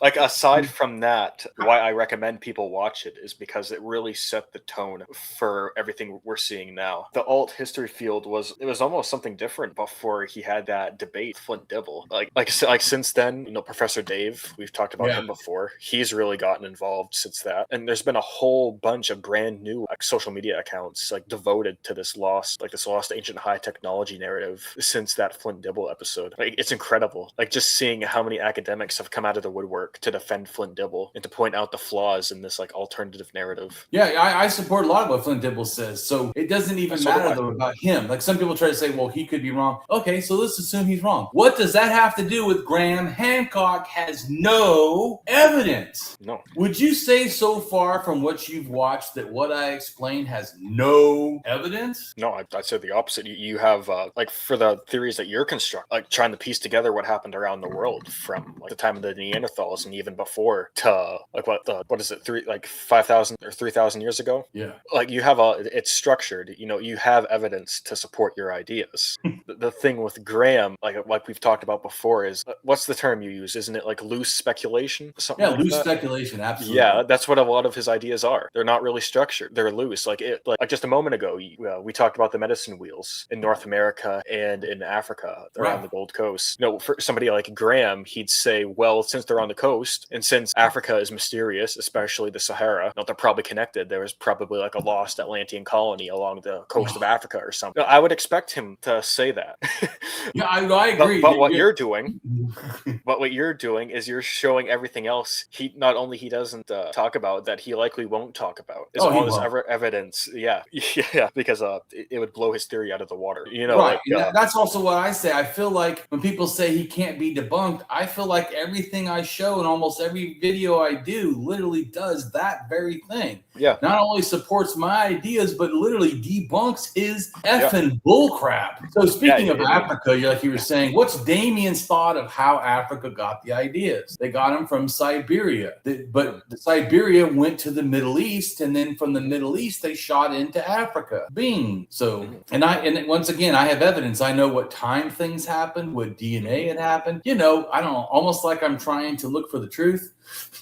Yeah. And his, I don't know, not trying to look for the truth, just coming up with effing nonsense. Like, dude, it just, this one thing looks like this other one thing. Like, that's not a way to explain fucking anything. And that's why I think it's funny. Like, do you really think a scholarly person is going to take you serious doing shit like that? And the answer, of course, already we know is no, they do not. And then also, you know, people might say, Damien, how do we know that? Because I also know the animal husbandry and the patterns of dispersal for other things that help back up not just the DNA, but the DNA shows that they took things with them, like cultural ideas and what time those things did what, like the goats and the sheep, and then how they moved around. Because, you know, things move around. Cultural migrations. I know I've said that before. but so I have a strong conclusion built off of a myriad of evidence, all kind of, I don't know, showing the similar things, doing similar things. And yeah, that's kind of how it works. And so here, real quick, how did R get into Lake Chad? Does it seem like it's possible? And I'm showing the different, where we know the R evolved from into R1, and then from R1 into R1b, and then to Middle East, and then R1b V88, or also called R1b1A, into Lake Chad. And so when I say Siberian beliefs went that way into Africa, which you notice is real close to the Gold Coast, also, because this is 7,000 years ago, you can imagine in 7,000 years there might be a little bit more movement. Dylan goes, it's just possible. But you know what? It's more than possible. I literally know that's a fact. That is exactly what happened, because if I can find it, I have another thing that shows that exact thing. So once again, I'm not even guessing that. I'm not actually, as you know, Dylan, I don't actually like to guess. I don't like to have faith. I like to look at evidence and more evidence, and then from all of the evidence, then start to make a conclusion, which I know is real hard for Graham. You have to do things like, understand facts and all this. Tiring, right? Yeah, not just that. You have to find out who's going to be your academic punching bag for this month, because that's what they made Flint Dibble. That's why so many academics just came out of the woodwork to support him Well, and they should. No, I agree, they definitely should. But what we saw with Graham was he didn't really change. I don't think he changed any of his views. If anything, he became more adamant, and he just started attacking Flint and saying like, "Oh, he's part of the fucking archaeological mafia," which I find it completely, as you know, fucking ridiculous. Oh, it is. Yeah, it's it. To Like, me, when you say that, I can just stop listening to you because you're literally just talking like a complete fool. No, yeah, because it sounds like somebody who spent barely any time looking at how these organizations actually work. Like they're not like some of them are professional, like the Society for American Archaeologists, but others are volunteer groups. And so like he's imagining this like huge unified group of archaeologists all banding together to attack his fucking his truth-seeking narrative. Because a truth-seeking narrative that starts with "I have no evidence." Oh man, that's got to be like Truth 101, doesn't it? Come on, I'm showing here, right? So this is haplogroup T, right? This is my little rough draft of, so you can understand what I'm talking about, right? Because I know that it's hard, well, Damien, how do you know it went to the Gold Coast? I'm like, probably because I know the different migrations, and so you have to understand that. And here's a thing that shows haplogroup T also in its more earlier versions of how it moved around. Oh, look at that blue where it went right down to the Gold Coast. Oh yeah, yeah. Oh, well, no, I'm zooming in, trying to see like which one that is. What is that, like TFT A78151? Right. So it's a specific thing. If you look up where it first comes in, it says Sahara pastoralists. So it's telling you what kind of people were bringing this in, right? And then it's telling you, right, when? Okay. Yeah, like a few days ago. So anyway, so I believe that both T and R are responsible for why there's gods and these other concepts that are older, like the concept of, the shamanistic, medicine wheel or medicine type of people concept. These are, and I already showed how they relate to the older stuff. Anyways, this is not about Africa, so I'm going to get out of this. But I just wanted to show you that even in there, of course, Dylan, I have evidence. It's not a guessing game for Damien. No, it's not. It's not speculation either. It's like I try to say, it is speculation, but it's reasoned speculation from the evidence. I use the evidence to stand on, and then I look and see how the different evidence are relating to each other, and I go, okay, now I'll speculate how they're connected. Yeah. Okay, so before I read this next thing, I just want to mention something. Like Professor Dave, he uploaded a new video about this guy named Michael Button. Yeah. He has a bachelor's in history, and I'll admit I've seen some of Button's videos, and he's almost like what Bright Insight used to be before he got popular. Like Bright Insight, his videos used to be well put together.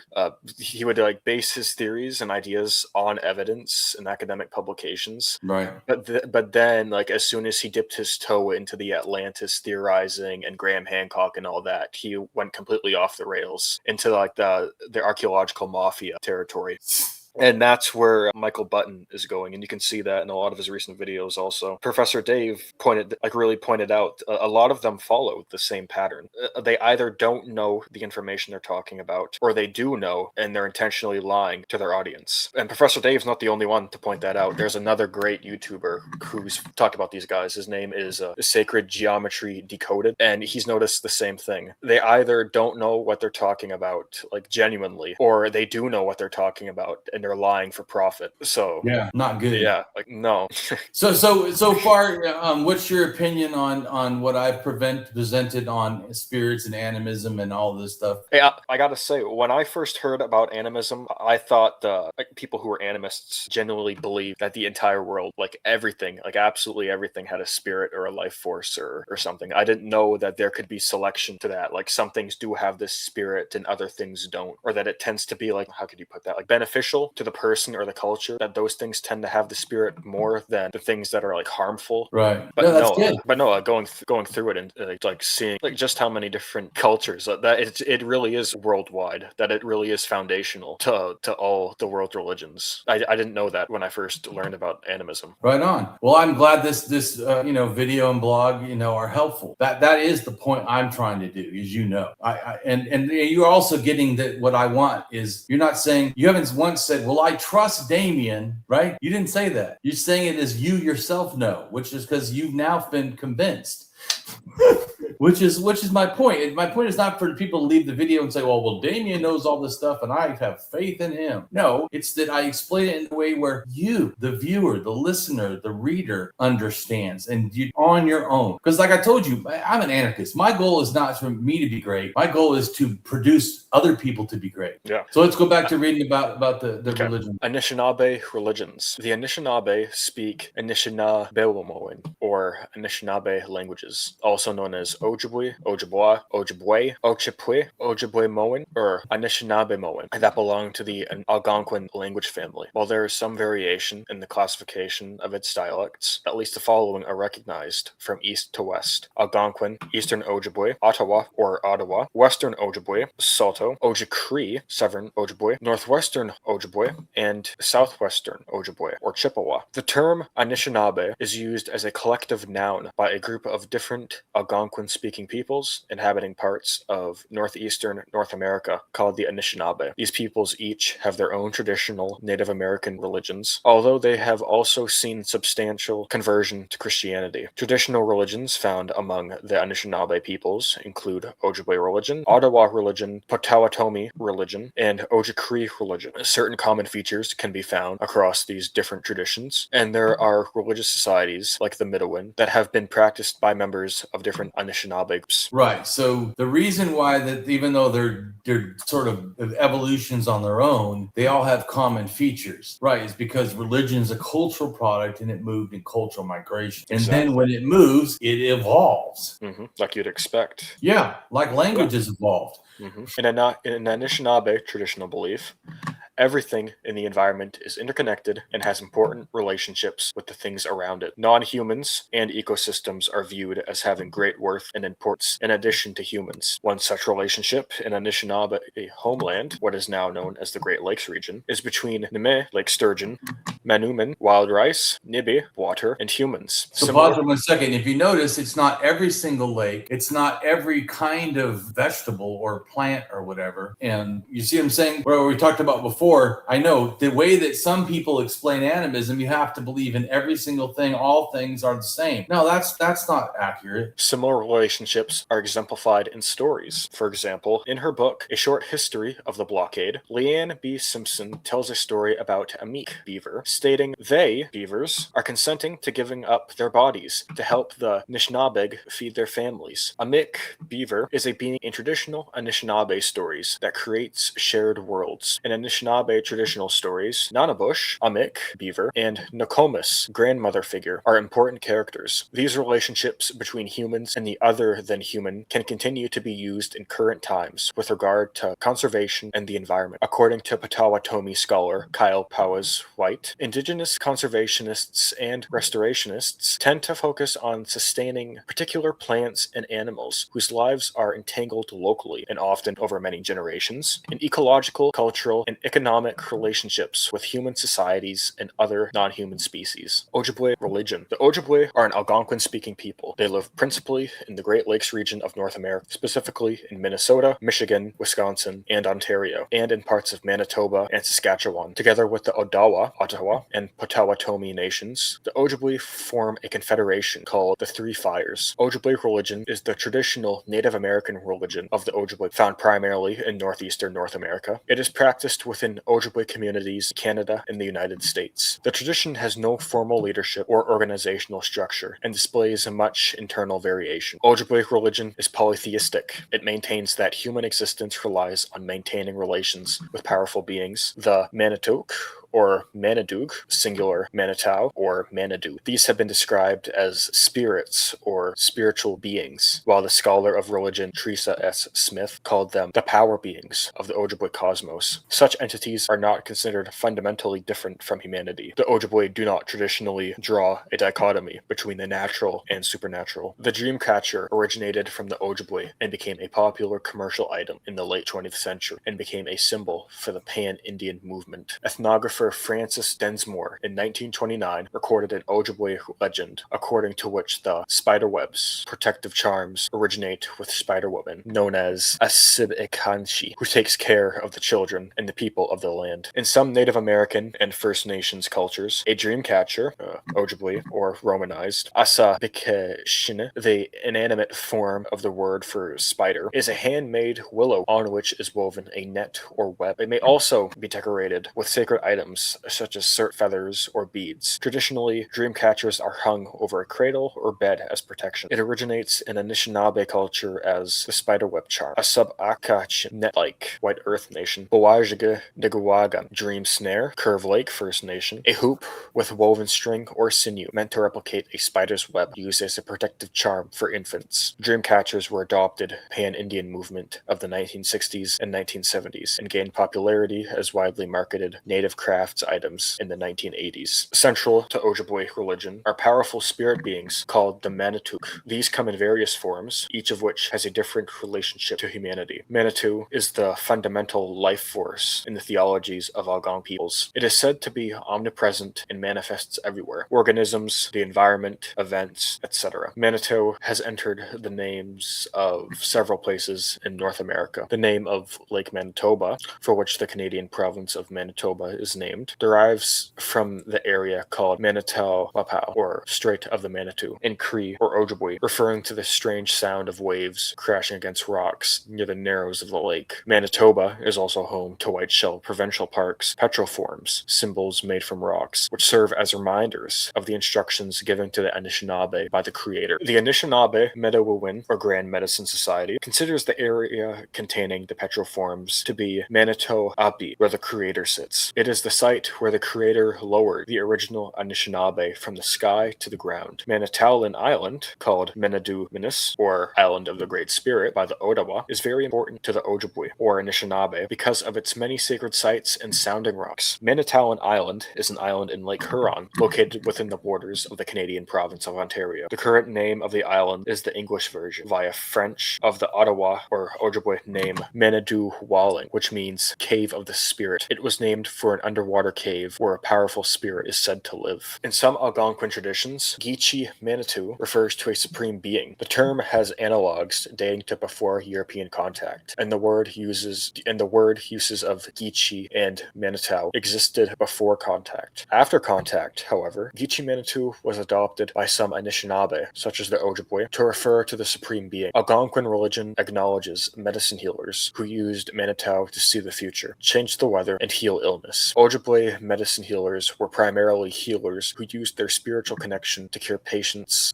since illness was then believed to be caused by magic and spirits. To communicate with spirits and manipulate Manitou, a healer would enter a trance induced by singing, dancing, drum beats, or the use of hallucinogens. Non-healers could also interact with spirits by embarking upon a vision quest, using prayer, fasting, hallucinogens, and removing themselves from the society of others. The person who underwent vision quests would be visited by an animal, voice, or object, which would become their guardian spirit. Among the most prominent are the Animiki, or thunderbirds, who bring storms and are generally helpful to humans, and the Mishabeshu, underwater and underground serpents, whose activities are often harmful. In Ojibwe religion, a successful life is one that has secured the support of powerful Manituk, often through the provision of offerings like tobacco. Ojibwe religious practitioners undergo vision quests as a means of establishing a relationship with a particular Manitou that becomes their guiding patron. Prior to the 20th century, almost every Ojibwe male undertook this vision quest when they reached puberty. Ritual specialists deemed to possess powers from the Manitou are responsible for healing, locating game, and other tasks. The most common of these specialists is the Jisakiwin, whose Jisakiwin, or shaking tent ritual, typically invokes spirits for healing. One of the Algonquin-speaking peoples, the Ojibwe, originally lived a hunter-gatherer lifestyle. In that context, relationships with Manitou were deemed crucial for securing food supplies. Early contacts with Christian Europeans came in the 17th century, when several Roman Catholic missions were established among Ojibwe communities. By at least the 18th century, Southern Ojibwe had formed a religious organization centering around healing, the Midawewin. The 19th century saw the arrival of Protestant missions and the ultimate restriction of many Ojibwe people to reservations. Here, the Ojibwe were exposed more heavily to Christianity and many elements of Ojibwe religion, such as the puberty vision quest requests declined substantially. Encouraged by the American Indian movement, the 1960s and 1970s saw revitalization efforts to revive Ojibwe traditional religion. In the late 20th century, Ojibwe practices were increasingly influenced by other Native American religions, especially those of the Lakota. Many Ojibwe practice their traditional religion alongside Christianity, typically Catholicism. For these individuals, the creator being Kichi Manitow is often identified with the Christian God, although other Christians have expressed hostility towards Ojibwe religious traditions. Yep. So then we have AI to give it like a summary of kind of what we already said. AI over spirit and soul beliefs worldwide. Animism, totemism, shamanism, and paganism. Animism, totemism, shamanism, and paganism are related spiritual beliefs that view the world as infused with spirits. Animism is the foundational belief that all things, plants, animals, rocks, and natural phenomena possess a spirit. Totemism is a specific type of animism that connects groups of people to a spiritual ancestor or protector, often represented by an animal. Shamanism is a practice, typically within an animistic framework, where a practitioner, shaman, enters a trance to communicate with spirits for healing and other purposes. Paganism is a broad term for nature-centered belief systems, many of which are animistic and incorporate aspects of totemism and shamanism. And I thought that was pretty good and close to kind of what I, say. Not exactly, but pretty damn close to how I view it also. Yeah. Animism, core belief, the belief that a living soul or spiritual essence is present in all natural things, including animals, plants, and inanimate objects. Worldview sees the natural world as a vibrant, animated place where spirits and humans can interact. Examples: traditional Native American religions, Shinto, and many modern pagan traditions describe a world full of spirits. Totemism, core belief, a spiritual connection between a group of people and a spiritual ancestor or protector, often an animal, which is called a totem. Worldview, totem represents a spiritual kinship, and its qualities are believed to influence the group's identity and destiny. Relationship to other beliefs can be considered a subcategory of animism. Shamanism, core belief, a practice where a shaman enters an altered state of consciousness to communicate with the spirit world. Role of the shaman: to serve as an intermediary for purposes such as healing the soul, body, divination, and guiding the community. Relationship to other beliefs, a common tradition found within animism. Shamans often use rhythm, dance, or psychoactive substances to enter a trance. Paganism, core belief, a broad term for non-Abrahamic, nature-based religions, including many ancient European belief systems. Worldview centers on the forces of nature and often includes elements of polytheism, pantheism, and animism. Right. And remember, African religions, they described it as polytheistic, pantheistic, and animistic.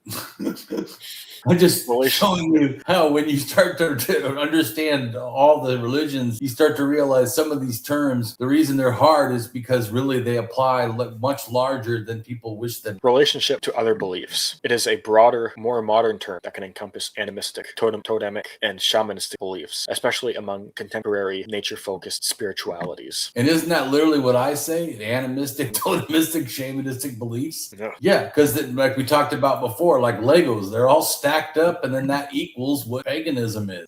And then, because like I said, I really want people to understand this, so you can understand these concepts that people think are really hard. And I'm like, well, they all kind of like relate to each other, so you're not that hard. Really. It's only hard when you try to like somehow they don't mean all religion. Then it's hard.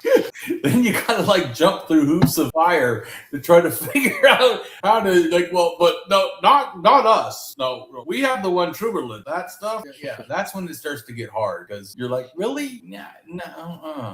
Reality. Consciousness is the conclusion received from a group of stories told by our body that are beyond sight or sound, flowing from our entire body to our brain, all part of us, called our nervous system. And thus, reality is an emissive sensory experience. Right. So it's supposed to be immersive. I guess I spelled it wrong. No. I'm not the greatest at spelling either. And then to me, we are like believing machines. We vacuum up ideas like Velcro sticks to almost everything. We accumulate beliefs that we allow to negatively influence our lives, often without even realizing. Our willingness must be to alter skewed beliefs that impair our balance or reason, which brings about a new caring awareness. Go ahead and read. AI overview. Spirit or soul. Beliefs in different cultures. Spirit and soul beliefs vary across cultures, with some seeing the soul as an immortal, individual essence, as in Abrahamic religions, and others as a life force connected to nature or part of a cycle of rebirth, as in Hinduism and Buddhism. Buddhism. Many indigenous belief systems, like animism, view the spiritual essence as permeating all of nature, while some traditions believe the soul has multiple parts or is formed through embodied experience. Many cultures and religions believe in a spirit or soul, including major world religions like Christianity, Islam, Judaism, Buddhism, and Hinduism, as well as many indigenous, shamanistic,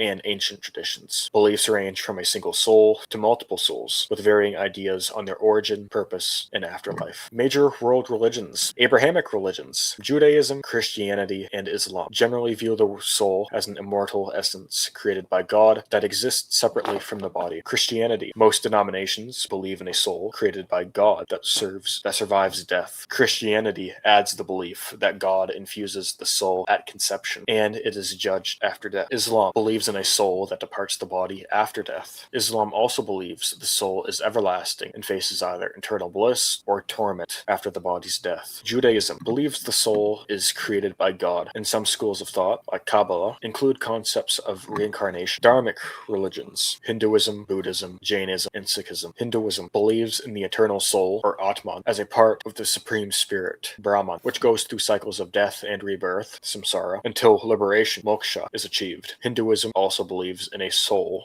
Atman, that is eternal and can be reincarnated. Buddhism has a complex view, with the belief that a self or soul survives death in a form that is not permanent. Buddhism rejects the concept of a permanent, unchanging soul, anatman, and emphasizes the impermanence of all phenomena, including the self. Jainism, the soul, jiva, is an immortal, eternal, and conscious entity that exists within every living being, from humans to plants. Jains believe the soul is individual, responsible for its actions, and trapped in a cycle of rebirth, of birth and death, samsara, due to the accumulation of karma, which is seen as a physical substance. The ultimate goal is to achieve liberation, moksha, by purifying the soul and freeing it from this cycle. Sikhism views the soul as a part of God that goes through cycles of birth and death. In Sikhism, the soul, Atma, is considered a spark of the divine light of God, Waheguru, a fundamental part of the all-encompassing divine essence. After death, the soul transmigrates through a cycle of reincarnation, which is influenced by the law of karma, consequences of one's actions in a past life. The ultimate goal is to break this cycle by living a life of righteousness, devotion, and selfless service,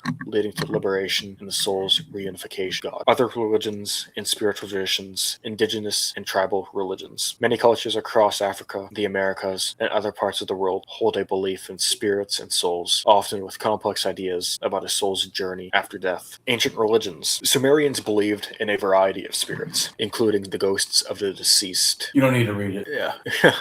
And numerous other nature and underworld spirits. After death, a person's ghost was meant to go to the underworld, where it continued a shadowy existence, but it depended on proper funerary rites and ongoing offerings from the living to ensure its peaceful rest. If neglected, the ghost could become a wandering, malevolent spirit that caused misfortune, illness, or madness for the living. Ancient Egyptians believed in multiple souls, like the Ka and the Ba. Ancient Egyptians believed the soul had multiple parts, such as the Ka, life force, Ba, personality, and Aku, immortal essence. Ancient and New Paganism. Traditions like Celtic, Germanic, Wiccan faiths often include a belief in spirits and souls. Many pagans believe in an animistic worldview, where everything in nature possesses a life force or spirit, while others see the soul or spirit as an individuated spark of the divine. Some believe in a soul that survives death, while others focus on the interconnectedness of all life here on earth. Neoplatonism and Hermeticism. Ancient Greek mystery schools and related traditions believed in the existence of a soul. Zoroastrianism. This ancient religion teaches that the soul survives death. Zoroastrianism centers on the belief in a supreme, benevolent deity, Ahura Mazda, who is opposed by the malevolent spirit, Angra Mainyu. Spirits are a key part of this worldview, with Ahura Mazda and Angra Mainyu representing the ultimate forces of good and evil. Other important spirits include the six Amisha Spentas, or Holy Immortals, who are divine beings personifying aspects of Ahura Mazda, like truth and good mind. After death, individual spirits are judged based on their actions in life, the soul's journey beginning on the Shinva bridge, where their deeds are weighed. Indigenous and other beliefs of spirits/souls. Animism, a widespread belief in indigenous cultures that places, objects, and creatures possess a spiritual essence and agency. In animism, the belief that all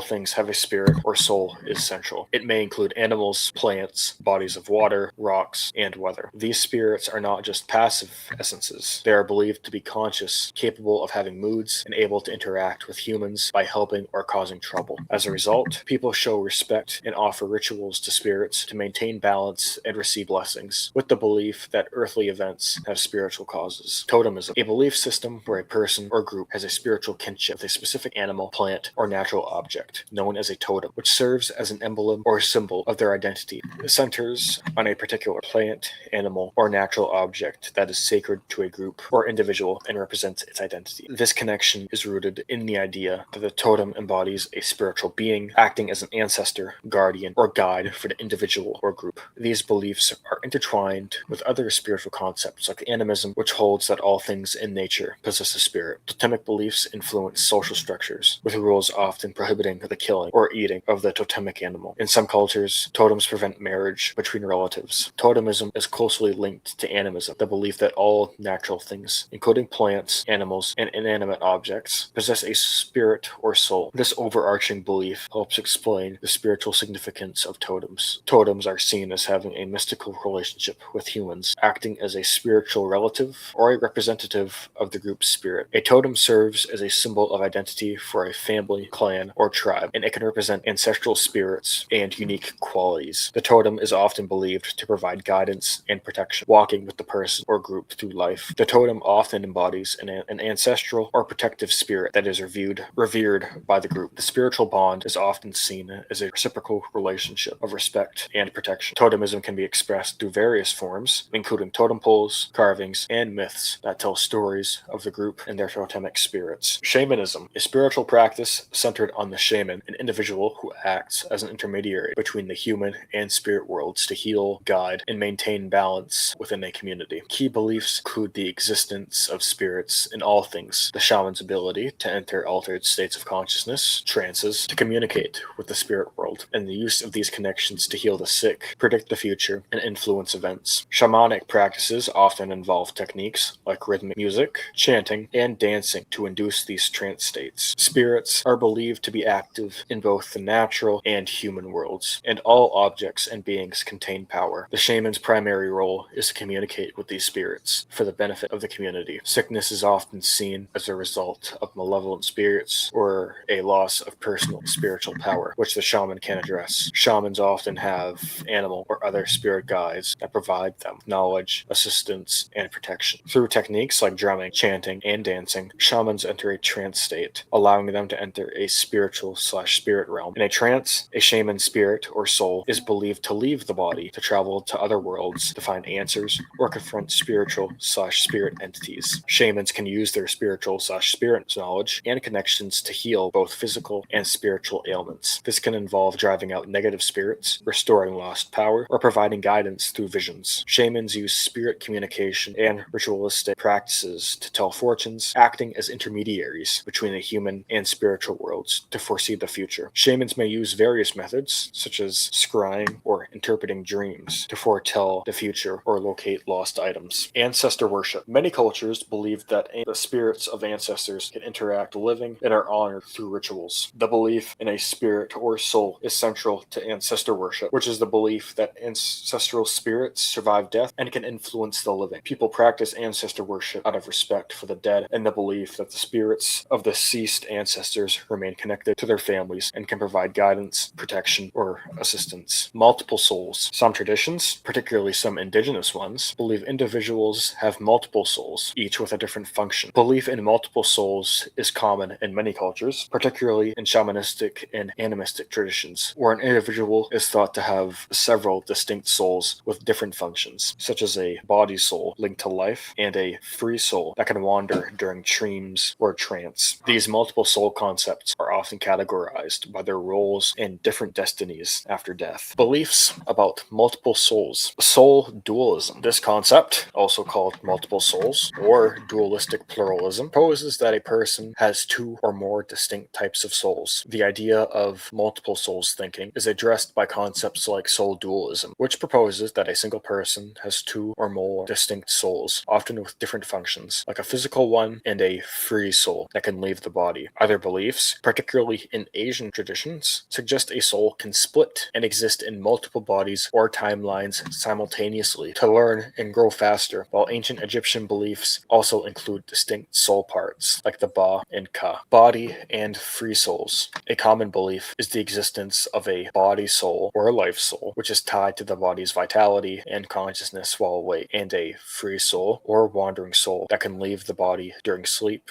dreams, or spiritual journeys. In many traditions, a healthy person is one whose souls are in harmony, while an evil person is one whose souls are in conflict. In some cultures, illness is seen as a soul loss, and healing involves a shaman journeying to retrieve and return the free soul to the body. Body soul and free soul are terms used in various belief systems, particularly those with a concept of soul dualism, where a person is thought to have more than one soul. The body soul is the part connected to the physical body, governing life functions and consciousness, while the free soul is a separate entity capable of leaving the body during dreams, trances, or after death. Body soul function. This soul is tied to the physical body and is responsible for life and consciousness. Attributes. It is associated with bodily functions like breathing, blood circulation, and movement. Location. It is often thought to reside in a physical part of the body, such as the heart or liver. Free soul function. This soul is considered external to the body and can travel independently. Attributes. It is the part that leaves the body in states of sleep, trance, or delirium. It can also be associated with the afterlife or the spirit world. Location. It is sometimes called the wandering soul, mirror soul, or shadow soul. It is often associated with the head. More than two souls. Some traditions, like the Fang of Gabon, believe in as many as 7 souls, which can be linked to different organs or character traits. In an animistic context, two-spirit identity is a spiritual and cultural role, not merely a gender or sexual orientation. In indigenous cosmologies, animism is the belief that all living beings and natural elements possess a spiritual essence, or anima. This worldview fosters a deep respect for gender and spiritual diversity, seeing two-spirit individuals as having a unique spiritual gift that creates harmony within the community. Two-spirited thinking is a term for indigenous North American people who identify as having both masculine and feminine spirits, a concept that exists beyond the colonial gender binary. It is a sacred and culturally specific identity that is not synonymous with being both indigenous and gay, and it can be a metaphor for possessing a balance of traits or an abstract representation of having both a masculine and a feminine spirit. This identity was historically revered in many indigenous cultures and is now being reclaimed to connect with and educate others about traditional teachings in a contemporary context. Right, and as I've talked about before, even Africa has a two-spirit concept, and also there's ones in Polynesia, and there's ones in other areas as well, and in Siberia they also have a similar, they don't call it two-spirit, but it's almost the same thing. So it's a lot more broad, and that's just ones off the top of my head. Often, like I said before, a lot of concepts that people think these are our thing. Because the reason I bring this up, I saw someone say people that are not Native American shouldn't use the term that they're two-spirit. And I was like, well, they may own that one little term, but the concept itself is not limited to North America. Just making that point. Different destinies. The various souls are often thought to have different roles even after death. For example, one soul might remain with the body, another might go to the underworld, and a third might ascend to heaven, according to some Northern Asian beliefs. Many beliefs propose that souls have different roles after death, such as different souls having different destinies, a single soul being divided into multiple parts, or a soul undertaking various stages of transition. For example, some traditions believe one soul may remain with the body, another descends to the underworld, and another ascends to heaven. In other belief systems, such as the ancient Egyptian view, the personality and a body double aspect of the soul, called Ka and Ba, would go to the afterlife, with the Ka requiring sustenance from the living. Where does human life go after death if no afterlife is real? Explain that, Damien. That was the actual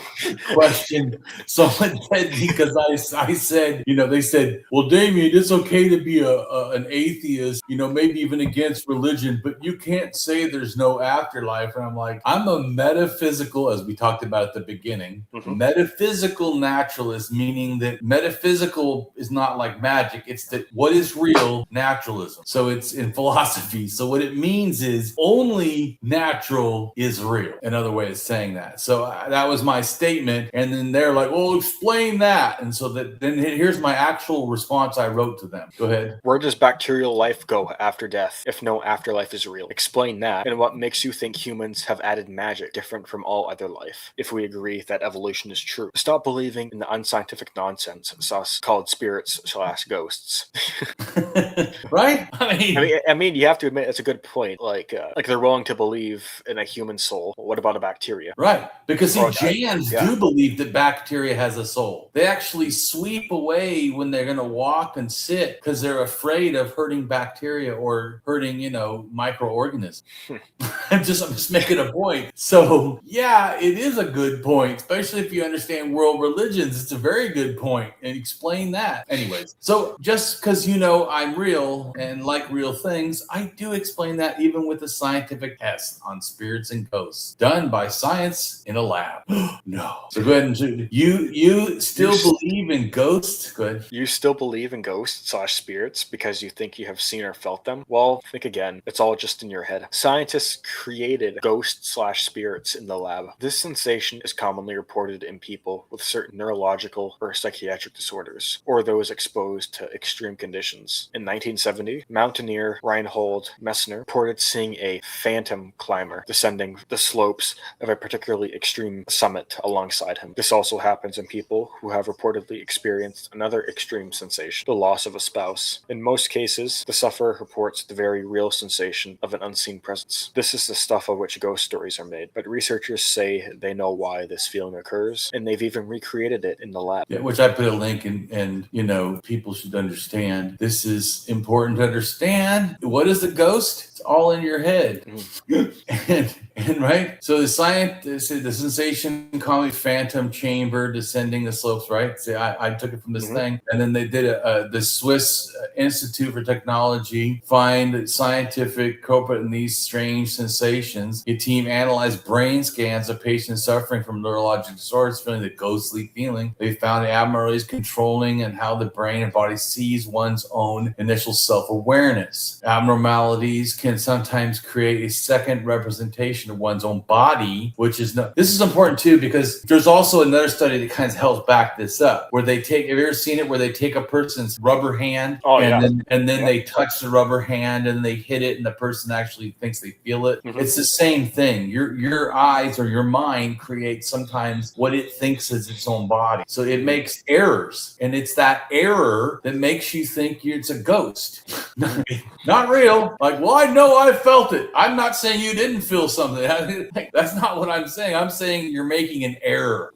So, are ghosts/spirits real? Science says no. Ghost/soul/spirit believers will most likely keep believing and close in on the belief, while also closing out the reason and evidence debunking the belief in ghosts. They can believe as they wish, and no amount of that belief makes a thing such as ghosts true. Let's address the thinking that if energy cannot be created or destroyed, but only changes form, what happens to our body's energy when we die, and why not to ghosts/spirits? According to Benjamin Radford, a live science contributor, it may seem like a reasonable assumption unless you understand basic physics. The answer is very simple and not at all mysterious. After a person dies, the energy in his or her body goes where all organisms' energy goes after death, into the environment. The energy is released in the form of heat and transferred into the animals that eat us, i.e. wild animals, if they are left unburied, or worms and bacteria, if we are interred, and the plants that absorb us. There is no bodily energy that survives death to be detected or seen. So are ghosts/spirits real? Science says no. Oh, darn it. Yeah. Do you hate facts, Dylan? Man, you were getting my hopes up. You wrongly thought when Damien's gonna do a video on ghosts or on spirits and souls, since Damien likes facts, he's gonna prove spirits or souls. If If you thought that, I don't think you're paying attention.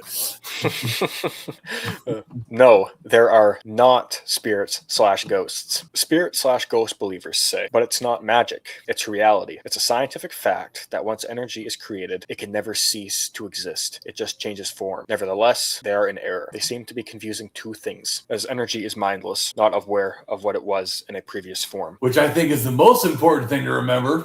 Science is against ghosts and souls, and stating that energy can go on is a non sequitur. To infer that proves spirits/ghosts exist is like saying that because we were once star stuff, we turn back into stars. Faith, as evidence to justify belief, only looks reasonable to the unreasonable. No, ghosts are not possible, as at no time did magic get added to our natural evolution. No, there are not any spirits/ghosts. And I believe that fully. But Damien, souls are real because energy does not die. Because you know someone's probably going to type that in this video. Oh. Okay, this was your response. That is a logical fallacy, and it is not a reason to jump in logic. Energy leaves all once alive bodies by dissipating heat in the environment, then is gone as the once related energy in a now dead body. Damien, where does the spark of life go if you don't believe in an afterlife for humans? Your response? There is no spark. That is just poetic musing that leads people to think magic may be happening when life is only natural, as in a seed springing to life through germination is not the birth of a soul, but nature at work. Where does the life of a plant go? Nowhere, just like all life. Oh, no, imagine that. Don't you hate it when I use like the truth? Fucking logic and reason mixed with science. Damn it. Don't do that again. You make it burn, man. Well, it's supposed to burn. You're literally believing nonsense. I'm trying to help you.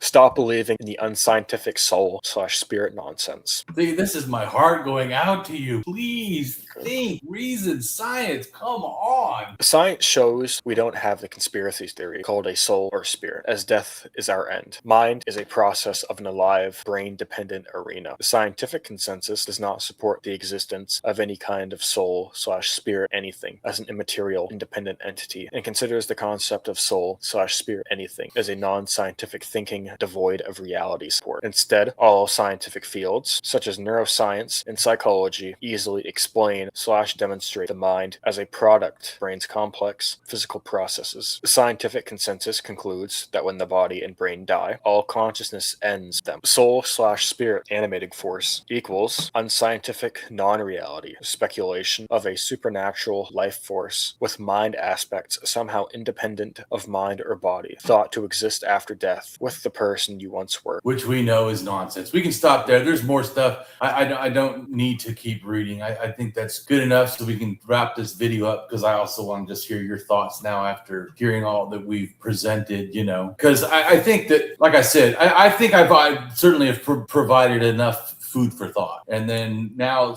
which people don't know, it's not like I gave, Dylan this whole rundown of every single thing we're going to do. I generally, before our videos, just lightly tell him what we're going to talk about. But, Dylan is sort of seeing this fresh, just like the people that are watching the video or even reading the blog. And so I would like to, now that you've seen what I said or whatever, can just go ahead and tell us, whatever kind of thoughts you have, or, and also if you disagree with me, that's also fine. It's not, you don't have to have faith in what I say. But I mean, if you think the same, that's cool. But I'm just saying that I won't attack you if you think different. Well, one thing I'll say right now, I don't like having faith in things. I like to be as evidence-based as I can. I don't like believing in things either. I like, have reasoned conclusions, be humble, be willing to be wrong. I don't like rigidly hold on to things if evidence shows they're not worth holding on to. Right on. But I'll say this about what we talked about today. Growing up, I did go to church growing up. I was a Christian Baptist. I went to Bible readings after school. I went to Bible camp.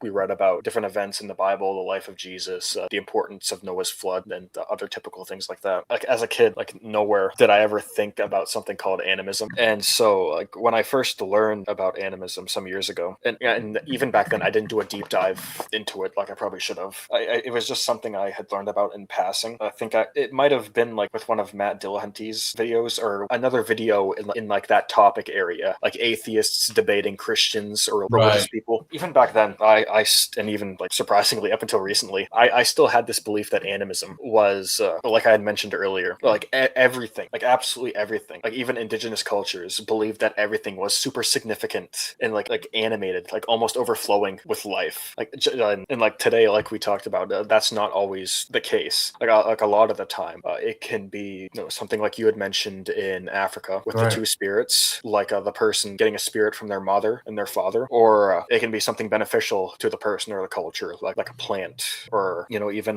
like a body of water, like we had talked about with the cultures around the Great Lakes, like a lake sturgeon, that's significant. Wild rice, that's significant. It's part of their day to day. It's a major food staple for cultures around the Great Lakes. But I'll give you this: you were pretty spot on about animism being foundational to like all the world's religions. Because I remember when I first saw some of your artwork showing different religious paths out of Africa, and how you would always have animism, like either pre-animism or animism, way at the bottom. And when I first saw that, I was wondering, what's this guy's like reasoning? Like, how is he supporting all this? And like after today, it's really interesting seeing that it truly is worldwide. Whether it's the Abrahamic religions, I mean, even the Wikipedia article that we looked at, it had some references to on that paragraph, but it even described animism as like the axis mundi of Abrahamic religions. Yeah.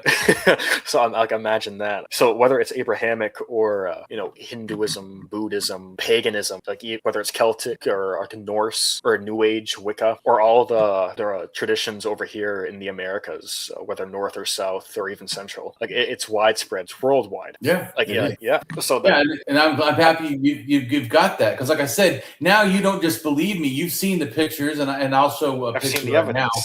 But I told you, I don't want you to believe that I say this, but you don't understand. I want you to understand, even if I did stop saying it, you understand. Yeah. But I try to do both. This is one of the pictures maybe you're talking about, where I show where animism leaves Africa, and then it becomes all these other things outside of Africa, and then the times and places it does. And I'm gonna go ahead and show a couple of them, so that way you can get it. So one of the ones that I show relating to leaving Africa, well, like I said, I agree with you, and that's what I love when people want to challenge me and say, well, how did it happen? I absolutely love that, the opportunity to prove just that. And this is me kind of explaining how animism goes to the Middle East, right? And then one part goes to Europe and becomes totemism. Another branch goes to Iran and then shoots up and to Siberia and becomes shamanism. But that goes back to Central Europe, which totemism also goes to Central Europe. And then both of them now as a mixed thing, totemism, shamanism, but of course with the foundation of animism. Then go to Lake Baikal, but then become heavier shamanism and less totemism, because there was already shamanism there. And I'll show you that in a second why. There's a reason why it was heavier shamanism, but I want to show you, because I understand that too. But then that group of heavier shamanism, less totemism, goes down to the Middle East, which we already talked about did. Remember, then it eventually goes to Africa. But when it went to the Middle East 12,000 years ago, those people with their ideas there evolved into paganism. So, but I'll show you real quick about shamanism. Why shamanism was different is, to me, best explained by the movement of dogs. Because when you follow the movement of dogs, then you can start to understand why, when the stuff that was totemism, shamanism goes back to Siberia, who already had an early shamanism without totemism, why then they didn't accept a strong totemism. It eventually becomes a strong totemism later, but not then. So the stuff at 5,000 that goes back over, remember we talked about with the Great Spirit and all that, that time the totemism by 8 to 10,000 became stronger and then goes back over. So the stuff at a different time, but the earlier stuff was not. So anyways, this shows the stuff that left Iran. Remember I said it left Iran. This is just, it's not showing when it went, the one that went to Europe. It's just showing the Iran stuff to Siberia. So the Iran to Siberia, and right around that circle, I say, or I think, because of looking at all the other evidence, that's when shamanism happened in that area. And it wasn't just one DNA, because C1 DNA, which I'll show you another thing that explains this. You see over here, it says C1 C1A, C1B, C12, and it's showing these different where it says 1, 2, where I have number 1, number 2. I'm showing these are branches of the same group of C, but it wasn't C that went all the way to Jana Reinhorn. That was a different DNA, meaning they were traveling together. It was P1, not C, but C was with them, and C went to Europe. P1 becomes Q and R, and that's what goes to this, because P1 is what goes to Jana Reinhorn, and then that branch that comes off and goes to Lake Baikal, that becomes Q and R, and also P. So, but anyways, that was a male DNA, which I told you we're going to talk about too after we, but it's easier to understand the male, which is why we're distinctly going to make a video just on the female. Plus, there are shit tons of male DNA videos by DNA people that explain very well, or pretty good, some of the different male. There's like almost nothing that explains the female, and it's super confusing. So somebody needs to. Thus, Damien's going to. But anyways, so and Jana Reinhorn has some things that if you look at the site itself, which of course not going to let you guess, we're going to go ahead and put a picture that I made of that site, and they say, not me, they say the people from that site, the artifacts found, say it looks like an early form of shamanism, which I agree, which proves that it went two ways into Europe, the first people in Europe, and that's the cDNA, but it must have also gone on pDNA, meaning that, like I said, it's split, meaning that it had to have been split from the area that I show at the time I show, which is why I get that thinking. I'm not like randomly just going, well, I just think it's here because there's no random. Damien does not like random. I don't like wild Graham Hancock fucking guesses. I like heavily explained, evidence, rich reasons for conclusions. There, I have so many freaking pictures.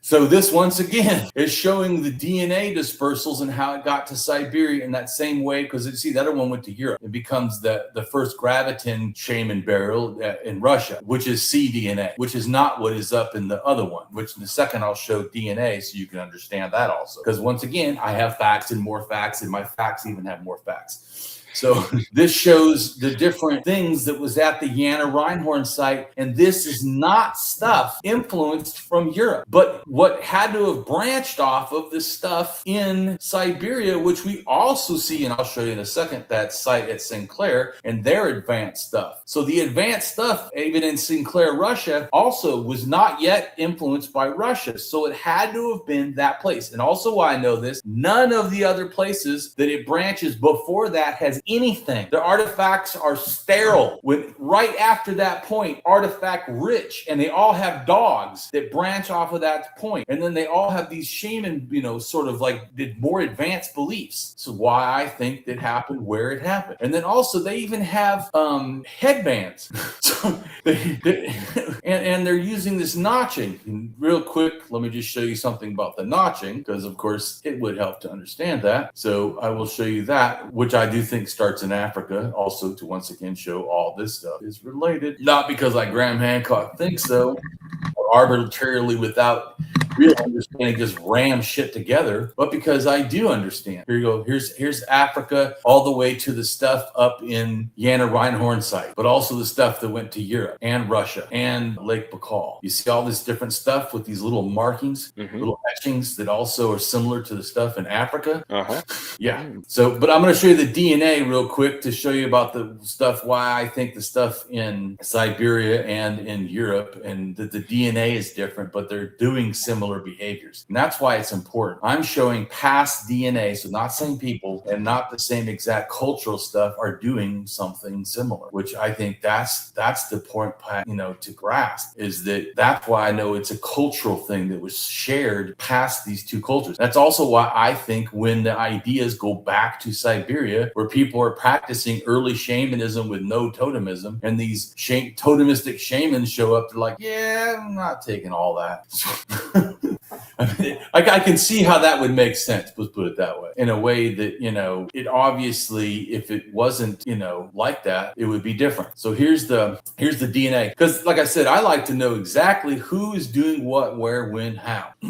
I like the DNA, I like the culture, I like the archaeology, I like it all, because that, to me, that's when you start understanding the real picture of what's going on. So see how C1 went over and becomes Sinclair because you have male, which is Y DNA, is C1, and then the female DNA is mtDNAU. Yep. Well, look at rhinohorncocyte. What's their female DNA? U. It's almost like they came from the same source, which we know by looking at the. By the way, I didn't invent this.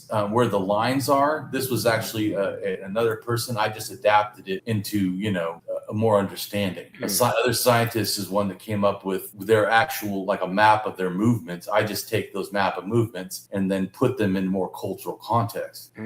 Because I looked at it and went, oh, I understand what the fuck that's showing. But it's because I've looked at all the different things that really helps me understand, which is why I told you, I think that it is important to really understand. But that's also why I told you, I don't fault people for thinking that, they don't know if they can trust me or whatever. That's fine. You don't need to. I don't, because I can understand if you don't know, like all the stuff that I'm showing you, I could see how it would be. And even this is right. It's kind of confusing. Your first time looking at it or whatever, it's got shit all over the place. It can be confusing. You not understand. Just like you may not know that mtDNA R, right? It's what it says here, R gives birth to you. And our DNA female shows up in Lake Baikal, right? Which you see, AtHope and Gorvo has DNA R, and they have R1A DNA. Why that's important is because that's what gives all the people light skin in Eurasia, is mtDNA R having the first, and also blonde hair, and probably also relates to green eyes and red hair too, maybe evolution version, but certainly. So it's all related. So it's important to understand because they moved at different times. So they didn't all move the same time, Graham Hancock. So this shows that when R1 leaves, Lake Baikal area, right, which is not the same time, it lived 13,000, so not 20,000, Graham Hancock. These were the white people, but if you notice, none of these white people went all over the world, and they didn't go on boats. They're landlocked as hell. They go, and then the one that went down to China only went down there 10,000 to 6,000 years ago. So once again, nothing even close to the older ones. And so, but I show what time and where they went. I show what allele they had. Like European hunter-gatherers have R1b, right? And R1b has alleles SLC2, 4A5 and SLC45A2. So two different versions of white skin in a sense, or relates to it. And then if you notice down in the Cossack Mountains, Cossack hunter-gatherers, what that means down there, also at 13,000. But which MDA is that? Or mtDNA is that, Dylan? R1A. R1A.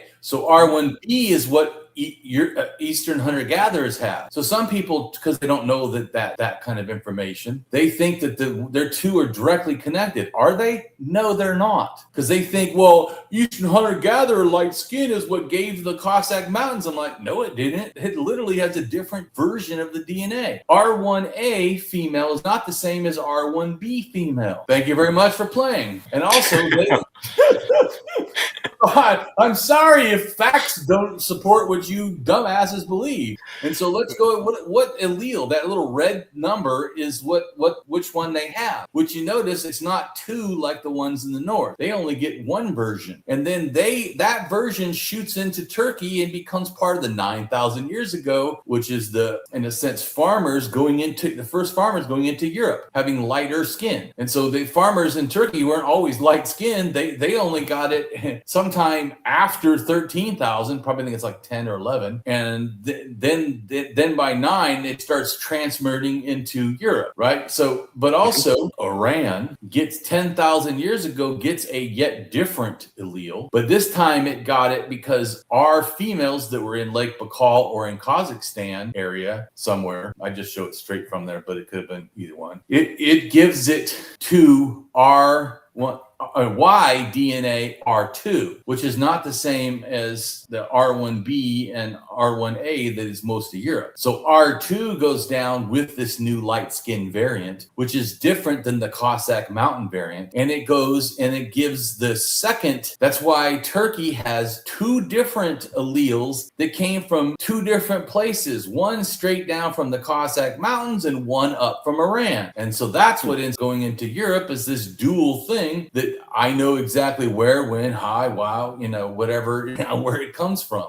Anyways, just to show you once again, like I said, I like, and I have tons more stuff, as you know, Dylan, but my goal is, I'm just trying to say is, people think because I have such strong beliefs that it must be just I have strong beliefs for no reason. And that's just not true.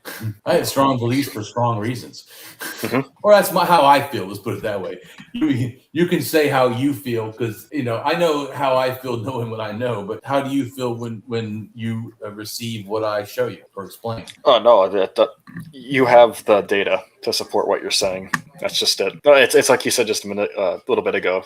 You have facts to support your facts, and even your facts have facts, or something like that. Yeah. Yeah, well, like pretty much. Yeah, I have something on the front of my website that says something kind of like that. Let's see if I can find it. I think it's funny. Oh, I forget where it is. Because I say something like, not once has any anybody ever looked at all that I've presented and not realized or been just blown away at how much I know, how much facts upon facts, and I even have more facts for those facts. It's just, I'm trying to figure out where I say that somewhere, because I know the people that don't know who I am will say something to me, and then they go look at my stuff and they go, this is the wow. Yeah. But like I told you before, and yet, Dylan, do I try to use my stuff as to beat people down or to make fun of them? No. Because I told you, my goal is to build people up. I want to empower people with this knowledge. I don't give knowledge as a weapon against people, but I do it as an offering of a freedom. Free your mind and feel confident. Because wouldn't we often do better? Wouldn't we often make the world better, or our lives better, or other people's lives better by lighting a candle instead of just cursing at the darkness? Yeah. We need people with the height of bravery to openly be kind, even as others openly. Yeah, exactly. I mean, goodness, if you're going to be handing out candles to, illuminate people's reasoning, not just that, just make it a whole damn candle factory. but don't I, because my goal is, don't you feel more empowered from listening to my stuff and reading my stuff? To me, that is what I hope for. That you feel empowered, that you feel like you've been educated, and not just that I'm great, but that you feel better. Oh, no, yeah, no, your stuff it's pretty illuminating. I mean, even just what we just talked about today. Yeah. Yeah, no, it is. It really is. I mean, goodness, it's better than what the alternative is putting out.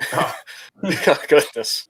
Because this is how I say it. While I have impressed people with some of my skilled words of anger, it is my words of kindness that have truly changed people's lives. There's someone out there that remembers you or me simply because we showed them kindness. So I understand. As often as I can, I strive to be kind. Someone asked me once in my atheist message, what is it? And I say it's teaching, not a personal attack. I was asked what my favorite put down of religion and supernatural believers was. And I said, well, I don't worry about putting others down. My goal is to offer information that challenges what believers think they know, hoping to change their minds. Truth, rather than some fixed thing, is at time but a guess, later shown to be accurate, thus labeled knowledge, or possibly seen as wrong in the sunlight of new information requiring correction. Yeah. yeah, right on.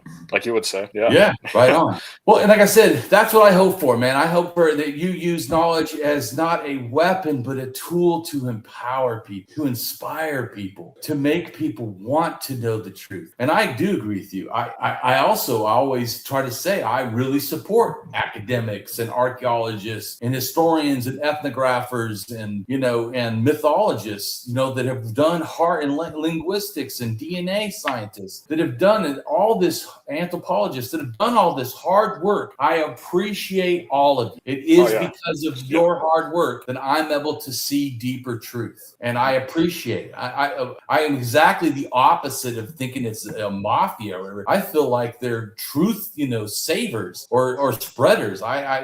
It's wonderful. I appreciate them. And that's also why I've had them on my channel, the different kinds of people. And I respect that. I think it's great. Doesn't mean I 100%, as you know, because of some of them don't think things are connected or don't feel it some of the ways I do. And I can still talk to them because I know in general what they're saying is the truth, even if we have a little variation. And as you know, I try to show why my stuff is different, why I think it's connected, because it's on me. Like Graham Hancock, it should be, right? It's not on academics to just take faith for Damien or Dylan to just go, well, Damien says it, I'm just going to believe it.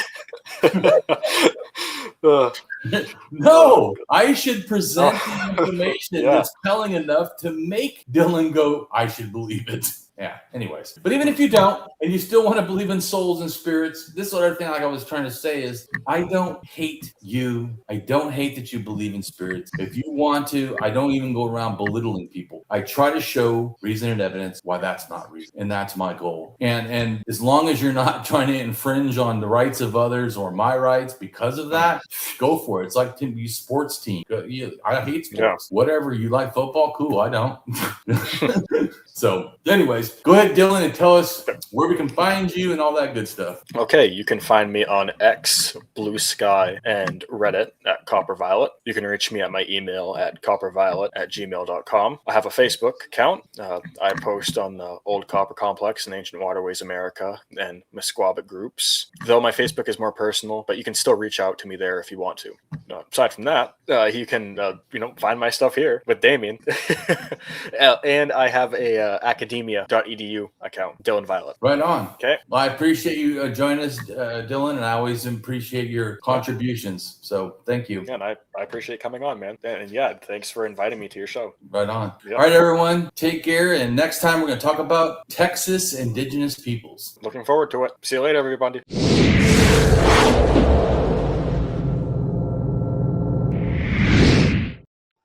Hello, and welcome to my channel. I am Damien Marie AtHope. In the simplest terms, I am an atheist-humanist philosopher and prehistorical writer-researcher at DamienMarieAtHope.com. I am specifically an axiological atheist. An axiological atheism can be thought to involve ethical and value theory reasoned and moral argument-driven apatheism, ignosticism, atheism, anti-theism, anti-religionism, secularism, and humanism. Axiological atheists can be understood as a value theory or a value science atheist.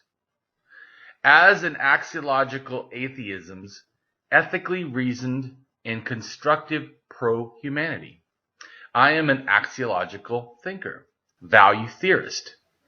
The science of goodness, worthiness, usefulness, valuableness, virtue, reliableness, accuracy, validity, morality, integrity, beneficialness, etc., etc. We axiologists have a value consciousness.